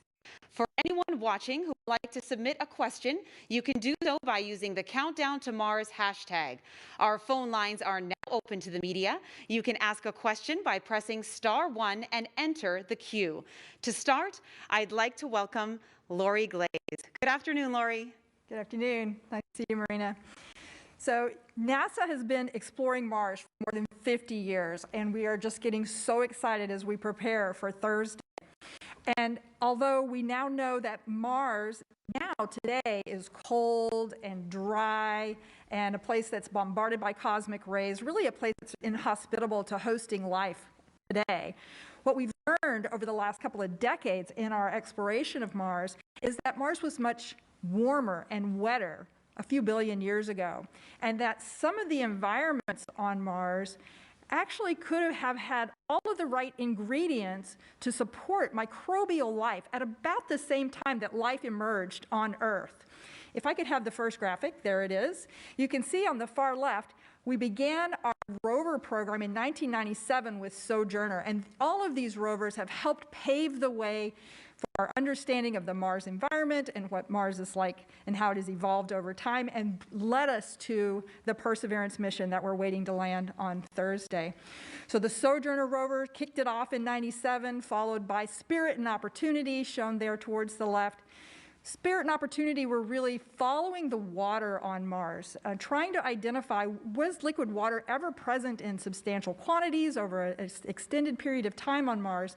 And they found rocks that really did require water to be present in order for them to be formed.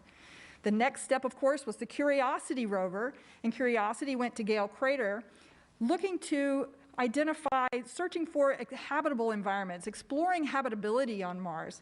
And in Gale Crater was able to confirm that yes, liquid water was present on Mars for an extended period of time, long enough to deposit sediments on the floor of Gale Crater, to generate and create clays that are found in some of the units there at Gale Crater.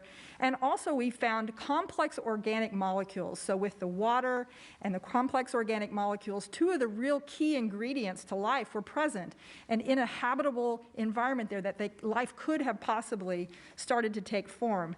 And all of that led the way and prepared us to design the Perseverance rover, which is really now our first mission, our first mobile astrobiologist that's out really seeking the signs of life. Perseverance is our next step in exploration, and we've learned from everything that we've learned, we've been able to better identify exactly what kind of site we wanted to visit that had the highest probability of having preserved ancient microbial life, and Ken Williford's going to speak a little bit more to that in a few minutes.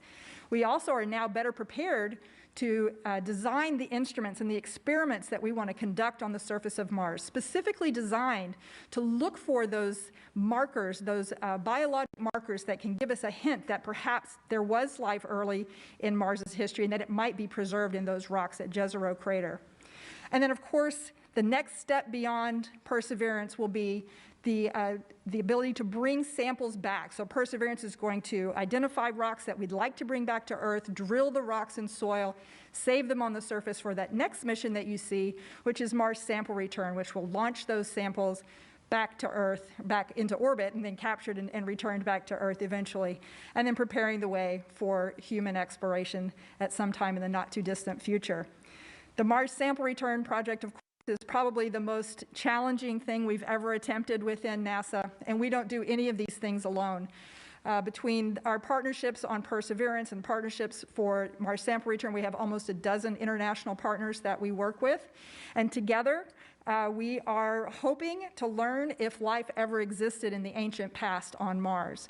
And so with that, I'd like to hand it over to Ken, who's going to talk a little bit about what we might find in Jezero Crater. Well, thanks, Lori, for that great introduction.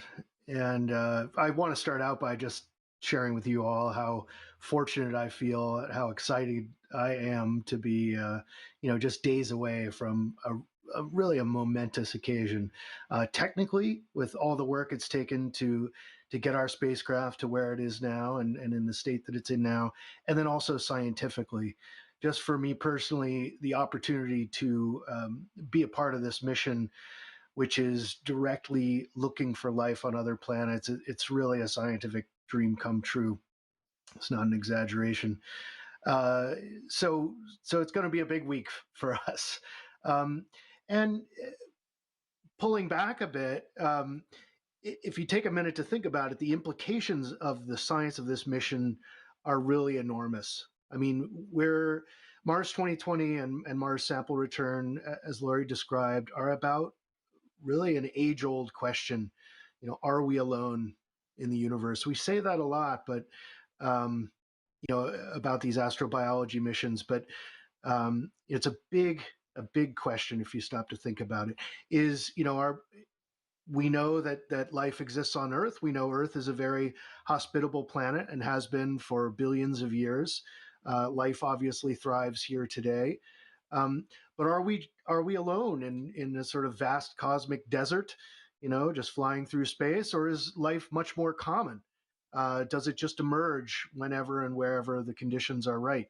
Big basic questions, and we don't know the answers yet. So we're really on the verge of being able to potentially answer these enormous questions. To start to get a feeling for the kinds of things we might hope to find at our landing site in Jezero Crater, a group of us from NASA, some NASA scientists and some ESA scientists, European Space Agency scientists, went to Australia to a place called the Pilbara. So if we could just get the video. And this place in Western Australia holds what is really the best early evidence for life on Earth. So this is the rocks that were deposited about 3.5 billion years ago here on Earth, where pretty much any scientist who works in this field can agree we have very good evidence for life there. And what does that look like? And so here you see us actually exploring the shores, actually not in this specific spot, but we did on that trip explore the shores of an ancient lake. And I'll just hold up this rock sample that I brought back. Hopefully you get a good focused image of that. You can see it on your screen as well in a picture. But this is a stromatolite sample that I brought back from a 2.7 billion year old lake deposit. So it originally would have been oriented like this with a dome of microbial mats. And so these are structures that form when little microscopic single-celled organisms like bacteria join together in communities and layer one on top of the other, and sometimes exude these sticky substances that can trap and bind sediment particles there. The organisms themselves can also stimulate the precipitation of minerals, thereby entombing themselves, sort of making their own microbial fossil, which, as we can see in the case of that rock I showed you, can be preserved for billions of years. And so, in a sense, to answer these big questions, we're going back in time 3 to 4 billion years ago to look at this very ancient lake system and look at all the different sub-environments in and around that ancient lake, and asking, what was this environment like? Could it have supported life? But then taking that next step, as Lori said, and looking for any evidence that life may have left behind, like these stromatolites, or what we might more likely expect, something significantly more ambiguous. So that ambiguity that tends to be a part of the search for the most ancient record of life on Earth, and we can expect it to be the same on Mars. That ambiguity is why we need this incredibly complex and capable scientific payload. So to start telling you a bit more about that, I'll pass it to Luther Beagle, who's the principal investigator of the Sherlock instrument on Mars 2020. Hey, Ken, thanks for that great introduction. I really appreciate it. When I got to JPL in April of 1997, we were getting ready to land Sojourner rover on Mars, and it was a very exciting time to be here, and I thought stuff like that happened all the time. Didn't realize exactly how much hard work went into it until later on when MER and then MSL and now 2020 lands. But it's a great time to be here, and I'm honored to be part of this project. The science we're going to do is spectacular. As Ken mentioned, I'm the principal investigator of the Sherlock instrument. That's an arm-mounted instrument on the end of on the Perseverance rover. We chose Sherlock because we're going to Mars to look for clues. We're looking for clues for two specific things. One, we want to know whether Mars could have been habitable in the past. That is, were the conditions right to have organic material turn into microorganisms and with the origin of life. The second thing we're looking for is evidence of that origin of life. We're looking for clues with two different things. And this is a picture of the instrument that you're seeing here now. We have two different cameras on this instrument. The camera on the right is we call Watson, which is like a magnifying glass. Sherlock always has magnifying glass with him. And what Watson does is Watson takes microscopic images, and it also takes panoramic images as well. So you can take a picture of the rover. You've seen the rover selfies. That was done with Molly on MSL. This is a reflight of that camera. And we were able to take pictures of the rover, and we're also able to take pictures of the rock. And we can actually zoom in on the rock and get down to really fine spatial scales. The second camera is the spectrometer part of the camera. We take even finer images with that particular camera, and we do spectroscopy. We do two different types of spectroscopy. Raman spectroscopy, which tells us what kind of molecules are present on the surface, which gives us organic material, chemicals, and mineralogy, and fluorescence spectroscopy, which identifies organic materials. So how we work on the end of the arm is this is a movie you're about to see, and it shows how Sherlock actually is moved on the robotic arm. This robotic arm, you can see Sherlock on the outer part of the arm here. We're attached to the drill. Pixel, our sister element, our sister instrument is on the other side of the rover. And Pixel does elemental abundances the same way we do on the microscopic scale. We're looking really at really fine scales on Mars on the order of 100 microns.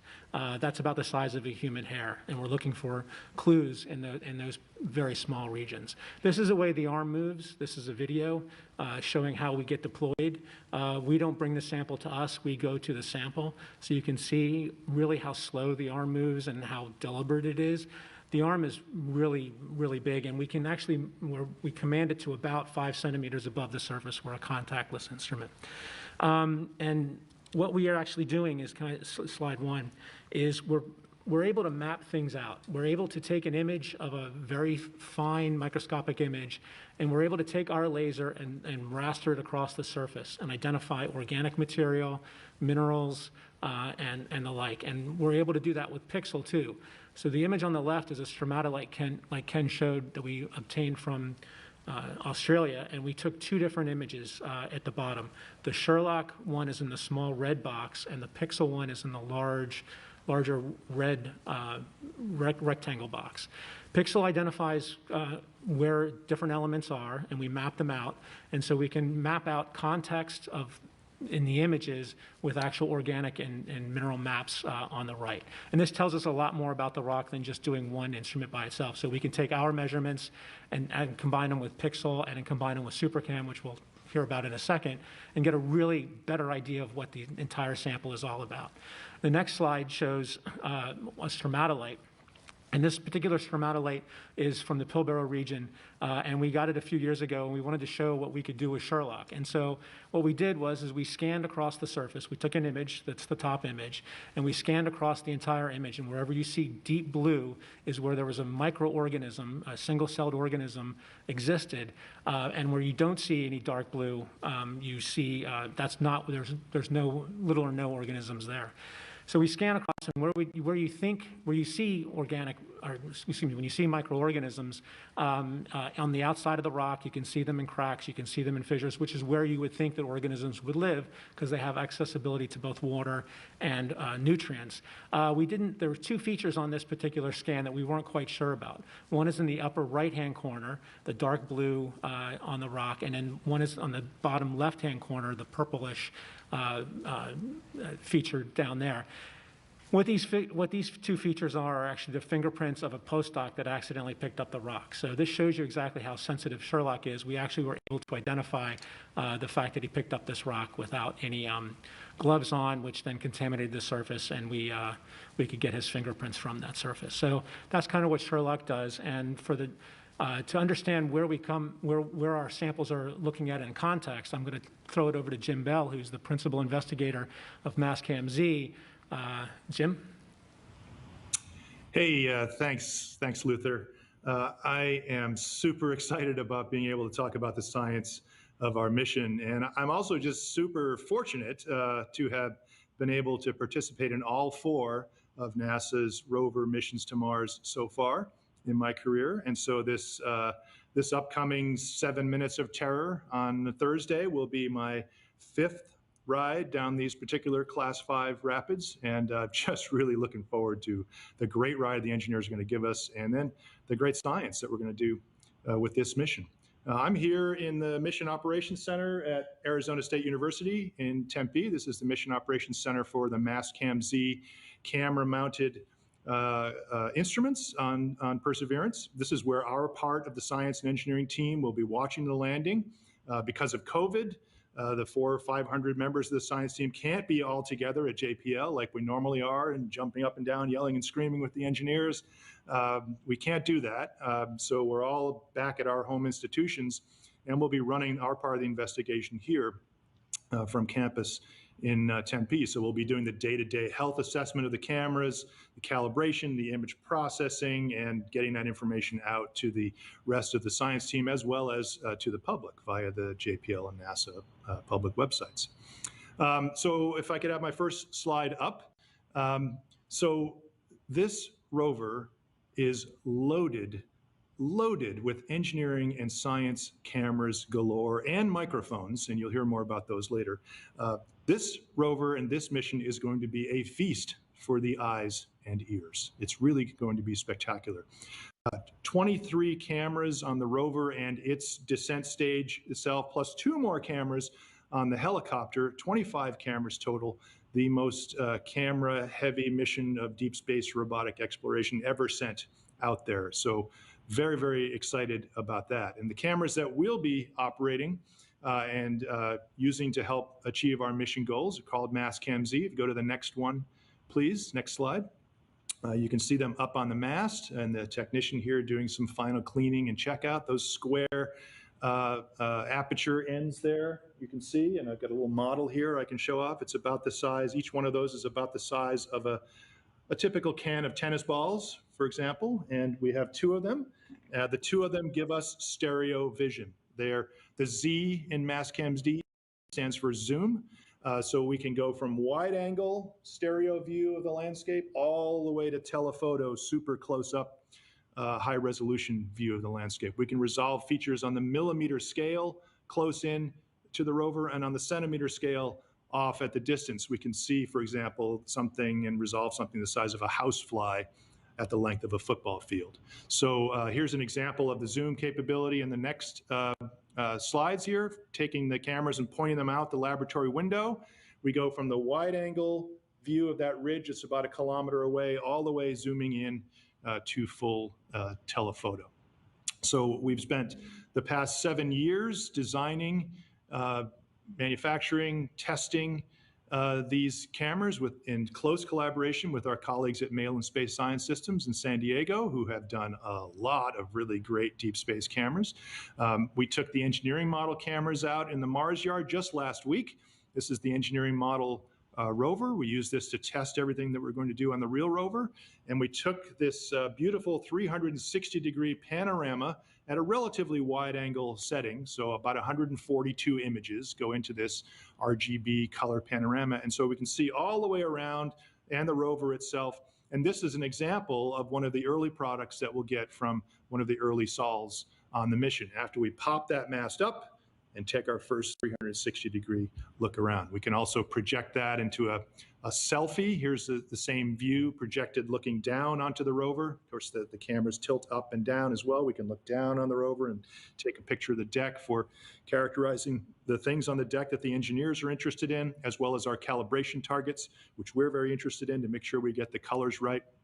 So these are just some examples of the kinds of things that we won't be seeing the Mars yard in JPL. We'll be seeing Jezero's backyard on Mars starting next week. So we're super excited about that, and really excited especially about sharing all these images with the public as they start coming down. Okay, so you saw a bunch of stuff going on that mast, up on top of that mast, including the mast cam-Z as well. We share that space with navigation cameras and with another science instrument called SuperCam, and you're going to hear more about that. I'll turn it over to Sylvester Maurice for more details. Take it away. Yeah, thanks so much, Jim. Thanks, really great. I'm Sylvester Maurice. I'm the Deputy PI of SuperCam, and I'm glad to attend this briefing from Toulouse and my home institution here in France. Very lucky to be here. SuperCam is largely inherited from ChemCam, a very active instrument on Curiosity that has shot its laser more than 800,000 times so far. Similarly to ChemCam, SuperCam has been built by the Los Alamos National Lab in New Mexico and France. But if SuperCam seems just like ChemCam, it is actually very different. Let's look at the video now. SuperCam is made of 3 parts. The mast unit is at the top of the mast. It's as high as 2 meters, and it looks like the Perseverance high. In a rover body, you have the body unit that handles communication with the rover. And at the rear, we have calibration targets to obtain reference measurements on well-known standards. SuperCam consists of 3 spectroscopic techniques. Just like ChemCam, the mast unit fires an infrared laser, creates a plasma, and within the body unit, the return line is being analyzed. And thus we find the atomic composition of the targets, how much iron, titanium, sodium, and so on. We also have 2 new techniques. Raman spectroscopy, it's a green laser to vibrate the molecule, just like Sherlock, with a different kind of laser. We're also analyzing infrared light from the sun as it's being reflected by the rocks. These are very new. Both techniques yield molecular structure and possibly organic molecules. To find out where we're shooting at, we have also a microscopic imager. It's another camera on Jim's list. High resolution, very small field of view for ourselves. And at last, but not least, we have a microphone, one of the 2 microphones on a rover. To listen at the wind, it's another rover, and also the infrared laser shooting at Mars.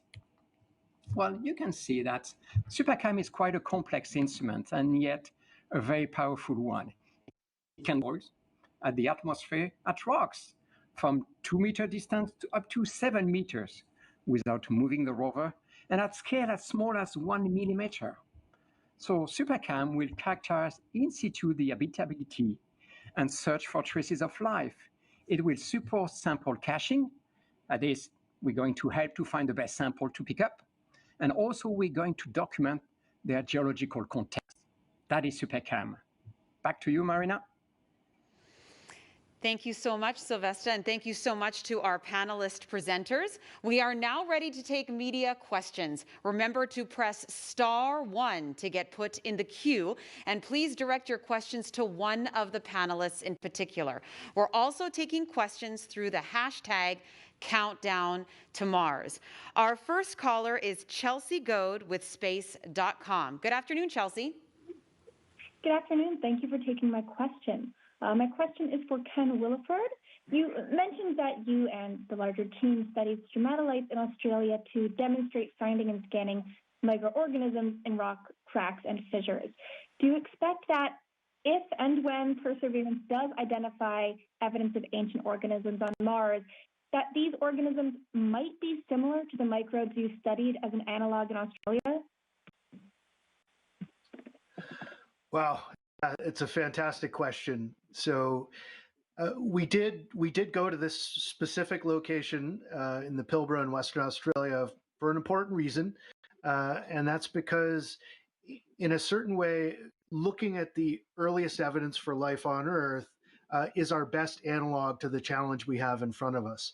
So the similarities are many. The environment we were looking at in Australia, in the case of at least this sample that I showed you, was an ancient lake. We looked at ancient lake environments there.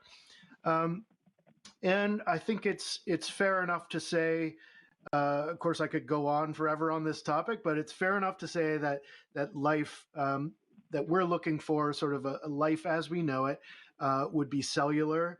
That prior to, we know from the record of life on Earth, that complex organisms, complex multicellular organisms like we're familiar with today, animals and plants, didn't evolve until fairly late in the history of the Earth after oxygen rose in the atmosphere to appreciable levels.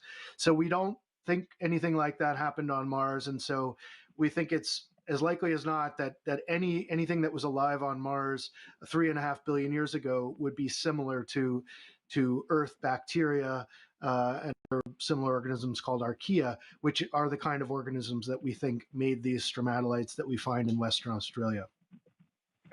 Thank you, Ken. Our next caller is Deanne Divis from Al Jazeera. Good afternoon, Deanne. Good afternoon. Thank you for this opportunity. This one is to Ms. Glaze. It was mentioned in the last briefing that NASA hopes to use activities on the lunar surface to inform future Mars exploration. I was wondering if that might also be true from the Mars work that your team is doing. Will it inform the work that will be happening through Artemis or any other lunar activities? It's a really interesting question, and I think everything that we do is helping to inform everything across the board. We're working together, always science and exploration working hand in hand, science enabling exploration, exploration enabling science. And certainly I think some of the things that we're going to be doing on Mars, thinking about how to take advantage of resources that are local. Of course, they would be a little differently when we're talking about the moon, but thinking about how we do this actually in situ are things that will feed forward. So there's a lot we can do there working together. I don't know that I have anything specifically as far as a direct link, but as I said, we work together really closely. If I might ask a follow-up, RIMFAX. Could you speak to RIMFAX and what you'll be looking for with RIMFAX? I can speak a little bit to RIMFAX, you bet. So RIMFAX is a really interesting instrument that is actually a ground-penetrating radar that's going to be able to see several feet, tens of feet below the surface, and that allows us to actually better understand what the structure is beneath the surface that we can see and that we're going to be driving over. So like I said, we know that there should be these sediments that will be present at the bottom, beneath the rover, but somewhere beneath that might be able to see if there's any other geologic structure within those sediments or maybe even the base of those. So using RIMFAX, we'll be able to better understand the full three-dimensional scope of what the geology looks like in Jezero. Thank you. Thank you so much, Lori. Our third caller is Leo Enright from Irish Television. Thanks very much, Marina. I was wondering, your mission is clearly to collect science, but it is also to collect samples. And I'm wondering how you balance the two. In the old days, back in Apollo, I was actually in the Mission Control Center, and there was somebody with a stopwatch timing the astronauts at each sample point and saying, now you've done your time, move on. Is there going to be that sort of pressure because you have, in a sense, the future looking over your shoulder? I can take that one. I'll take that one, Leo. It's a very, very good question. And you're absolutely right. There is some incredible science that we're going to be able to do while we're in situ, the great science. One of the main objectives of this mission is to collect samples, a diverse collection of scientific samples that can be collected by Mars Sample Return. And we do have those tubes with us. We want to make sure that within our prime mission, which is 2 Earth years, 1 Mars year, that we do collect a scientifically justifiable sample that allows us to return to Mars and collect those. So we will be doing science along the way. We'll also be using our science instruments to help us best identify the samples that we do want to collect and bring back to make sure that we are collecting a scientifically diverse set of samples. So I wouldn't say that the stopwatch is going to be on, but we are actually keeping an eye on that we're making progress and covering the ground, collecting as many samples as we can in diverse spots within Jezero Crater.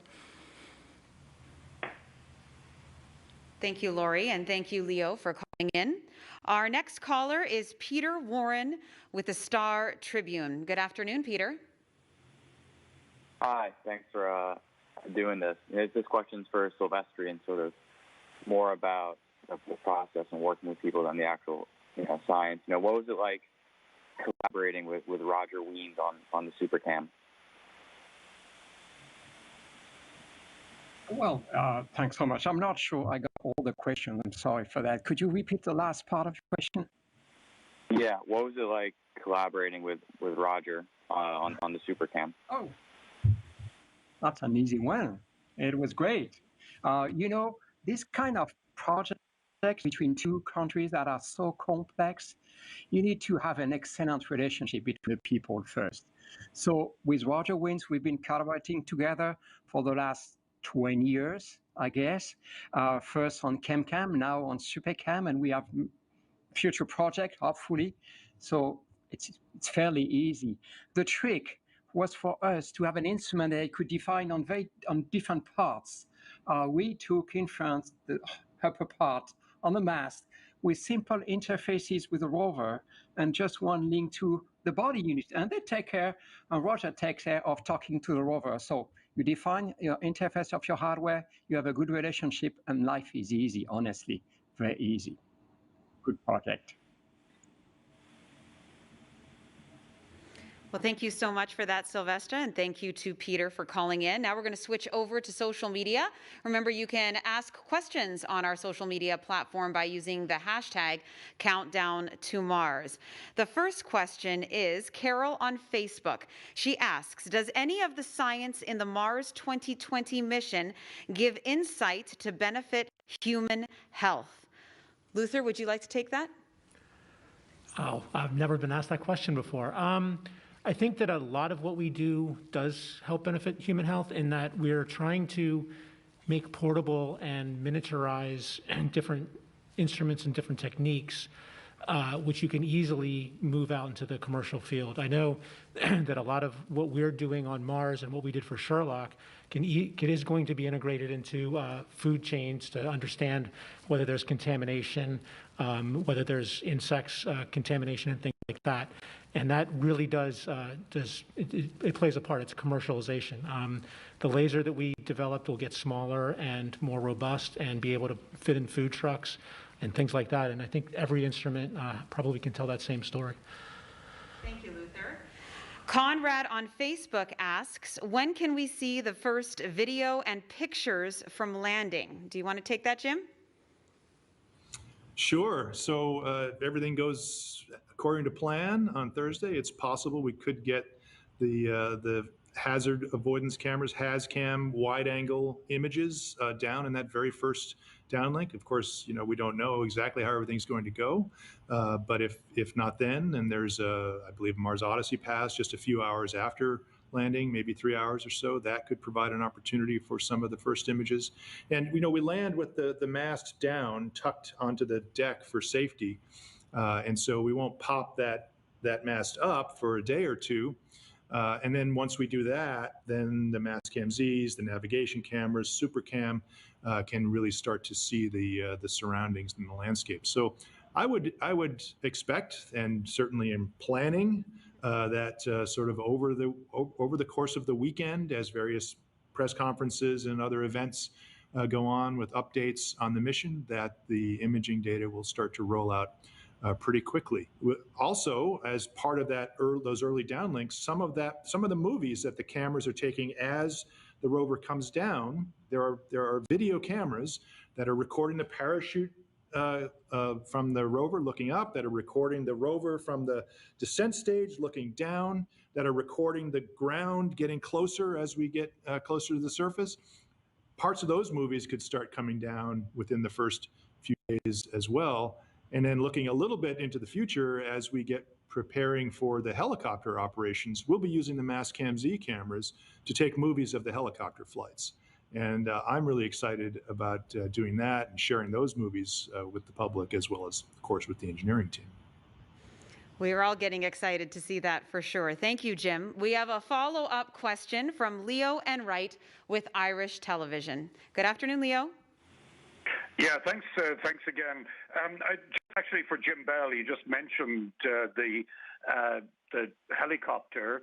How quickly is this going to happen? What they call their right moment? Is that going to happen very quickly? I think it's going to happen early in the mission. It's going to take many days, perhaps several weeks, for the engineers to do all the checkouts that are required of the basic rover systems themselves, as well as the scientific instruments. All that has to happen first, a sort of initial checkout phase of the mission. And the helicopter folks are also doing some checkouts of the helicopter and its battery and its systems while it's still attached to the rover. And then, as you may have seen in the previous press briefing, it's a multi-day process, multi-sol process on Mars to release the helicopter, release its protective shield, and then deploy it onto the surface, and then the rover backs away, and there's a bunch of checkouts that happen there. So I would anticipate it could be, many weeks to perhaps even a month into the mission before we get to those first flights. But it's all going to depend on the reality on the ground and how everything is checking out during those initial days. Thank you, Jim. And now we're going back to social media. Spiffy Billy on Instagram asks, what is the first science experiment to be conducted after landing? Ken, will you take that one? Sure. Well, as you've heard a number of times now, the first weeks of the mission are about checking out all the systems, the engineering systems that are required to make the rover run, and the engineering aspects of the science systems. So the instruments are being tested. As we test the instruments out, just to make sure that they're functioning correctly, we will, of course, have an opportunity. For instance, the first time we test out the SuperCam laser, we will be interested to hit a specific target, and we'll start to get some science data in. But you asked the first science experiment, and to me, it's the first images that come down. I mean, as soon as we get data, image data really from the surface, we can start making scientific interpretations. So not only is it this sort of incredibly inspiring moment, to me anyway, when we see the first images from another body in the solar system or another place, on a planet we've visited before. It's just such a thrilling thing. But there's also science to be gained from that. Thank you so much for that. And now we're headed back to the phone. Ken Creamer from Space Up Close. Good afternoon, Ken. Hi, thank you for taking my question, and thank you for doing this. My question is about taking these samples you're going to put in the drill. Can you talk a little bit about how the team is going to work together and which instruments they're going to use to figure out which samples to drill and to cache? And how many samples do you plan to take in the first Mars year? Thanks. Ken? Yeah, so Another great question. It's similar to the one that Lori took earlier, looking at the balance between, as the previous person said, sort of science and sampling. Of course, the samples, the time we spend collecting the samples and documenting them very specifically is obviously in the interest of science. So those samples are scientific samples.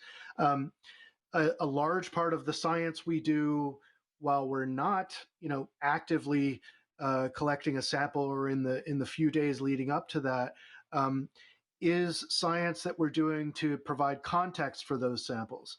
And so I will just say that on this mission, we've known from very early in our development, that we had major challenges in front of us in terms of our operations planning. And this is because we have tried from the very beginning to pack in an enormous amount of capability to do things really well and to do things really quickly.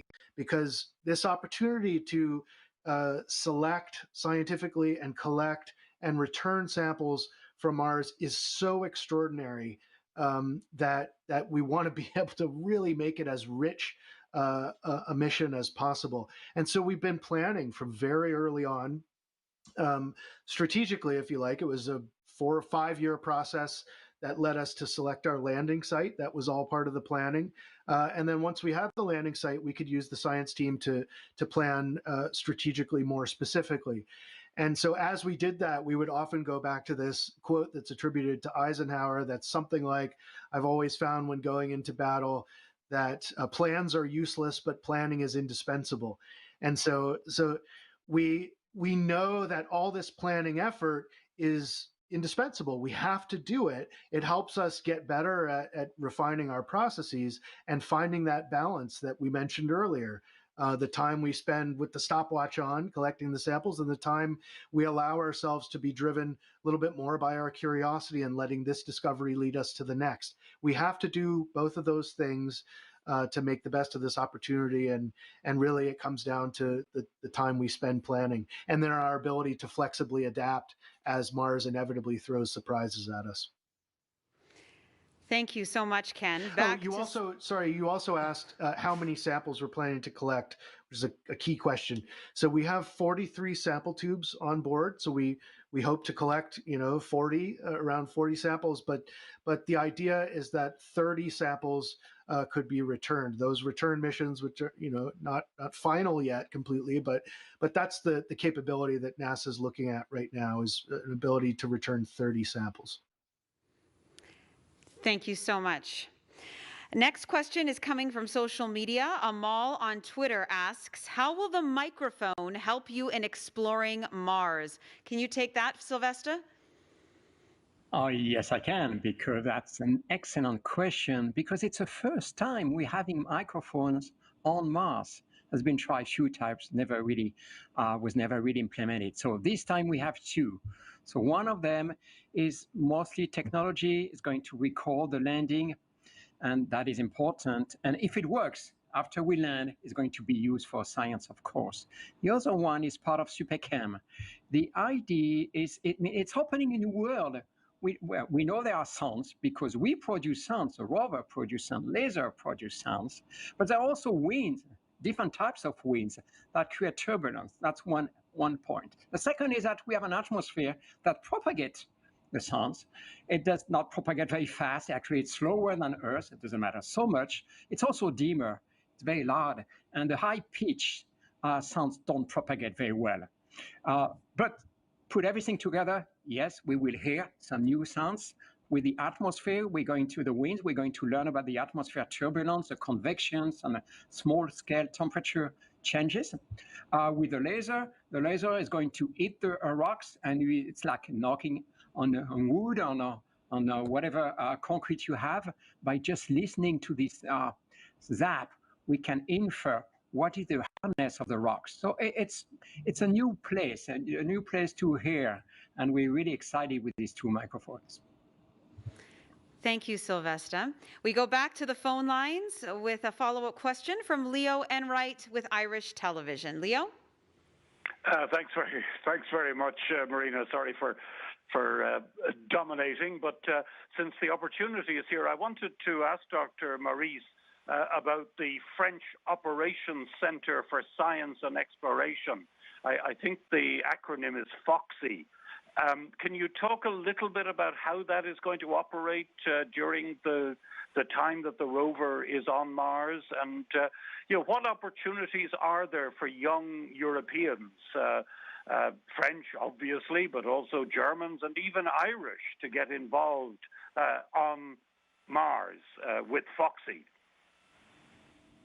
Well, thanks for this great question. And Laurie could introduce that. It's an international, it's a NASA mission, but with an international partnership. And to build the instrument, to do the science, but also to operate our instrument. We have an operations center here in Toulouse at CNES, and it is to support SuperCam operation. But when you operate SuperCam, you need resources from the rover. You need to find what Jim is doing with his camera at the same time, because we're sharing the same mast. So operating an instrument, it's kind of being part of big game, operating the whole rover together. And for that reason, we have an operations center in France for SuperCam every other week. Rest of the time it's in Los Alamos because we also need to rest. But there's an operations center at Jim Place and at JPL. In Europe, we have another one in Spain for the MEDA instrument, in Norway. So everywhere we are operations center.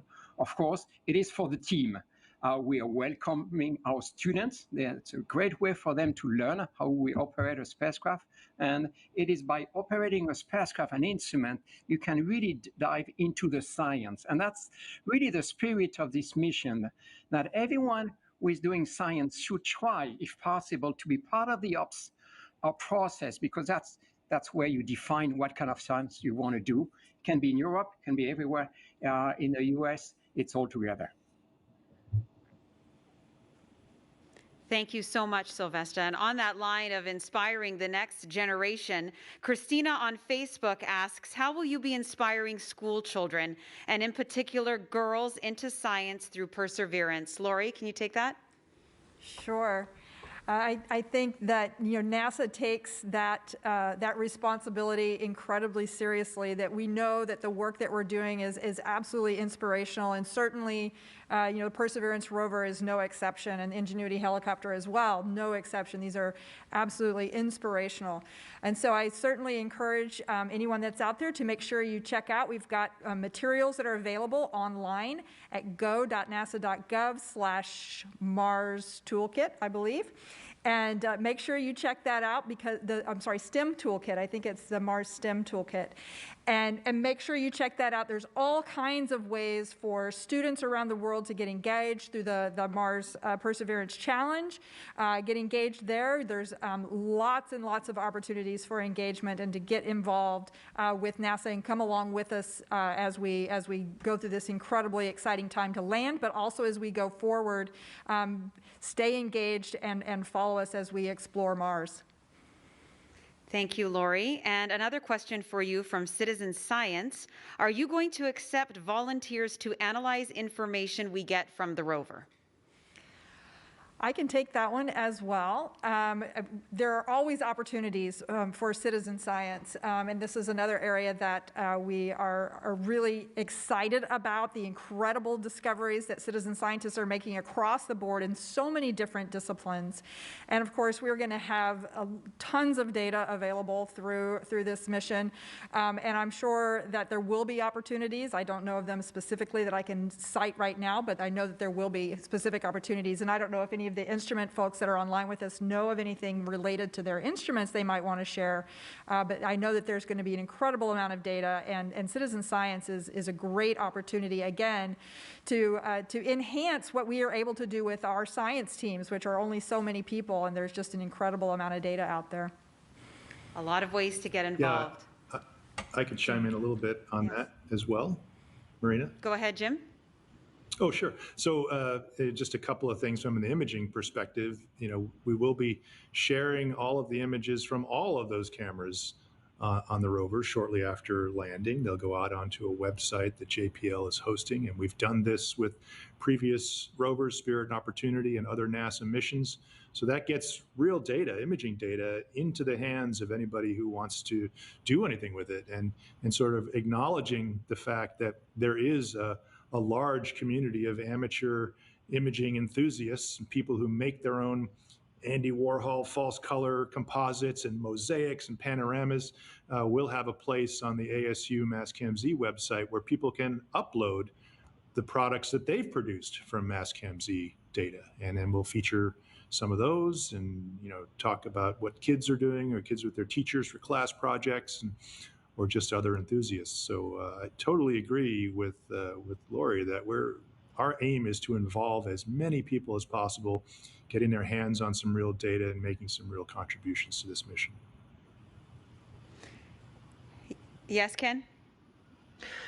Yeah, I just wanted to quickly say we are looking at some very specific citizen science initiatives that aren't ready right yet, but do stay tuned and join in with us down the line. But I also wanted to comment on the last question: what are we doing to inspire young folks? And I was just thinking about it as we were talking, and the earliest. So we're collecting samples with the intention that they could be returned to Earth for future work by maybe scientists who are currently working or future scientists. And so imagining people on a trajectory where they go, say, straight from an undergraduate science degree straight into graduate school and have a graduate school, a PhD project that's working on these samples. The earliest they will come back is 2031. So if a student is, say, 22, graduating from college, getting ready to go to grad school, that person could be 12 years old right now, 10 or 12 years old, out there just getting, really turned on to science. So I think Mars Sample Return, in that it's this intergenerational effort, is just a great way for, science teachers and us as a world community to get and stay excited about science. The potential is so enormous. Thank you so much, Ken. Yes, that potential is there. We unfortunately can't answer all of the media questions on air. For those of you with additional questions, please call JPL's Digital News and Media Office. We'll also continue to answer your social media questions online for the rest of the day.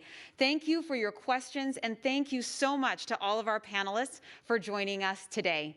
Tomorrow at 10 a.m. Pacific Standard Time, we will have a briefing giving us a final landing mission update, and then at 12 p.m. we'll dive into a briefing on searching for signs of ancient life and the Mars Sample Return mission.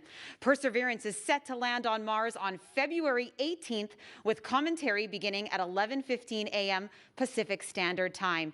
And we are offering lots of ways to ride along with us. To join the virtual NASA social and virtual guest events, register for the Mission to Mars Student Challenge. Lori mentioned this earlier, and live stream the Mars landing. Visit go.nasa.gov/Mars 2020 Toolkit.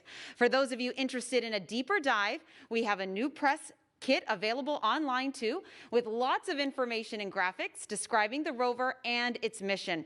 There you'll also have a chance to sign up to send your name to Mars on NASA's next flight to the Red Planet and put yourself right into the action with our Perseverance photo booth.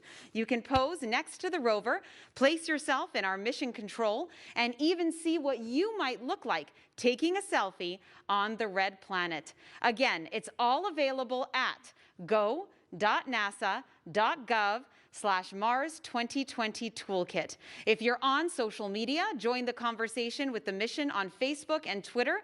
Follow at NASA Persevere and use the hashtag Countdown to Mars. Thank you so much for watching with us today, and go Perseverance.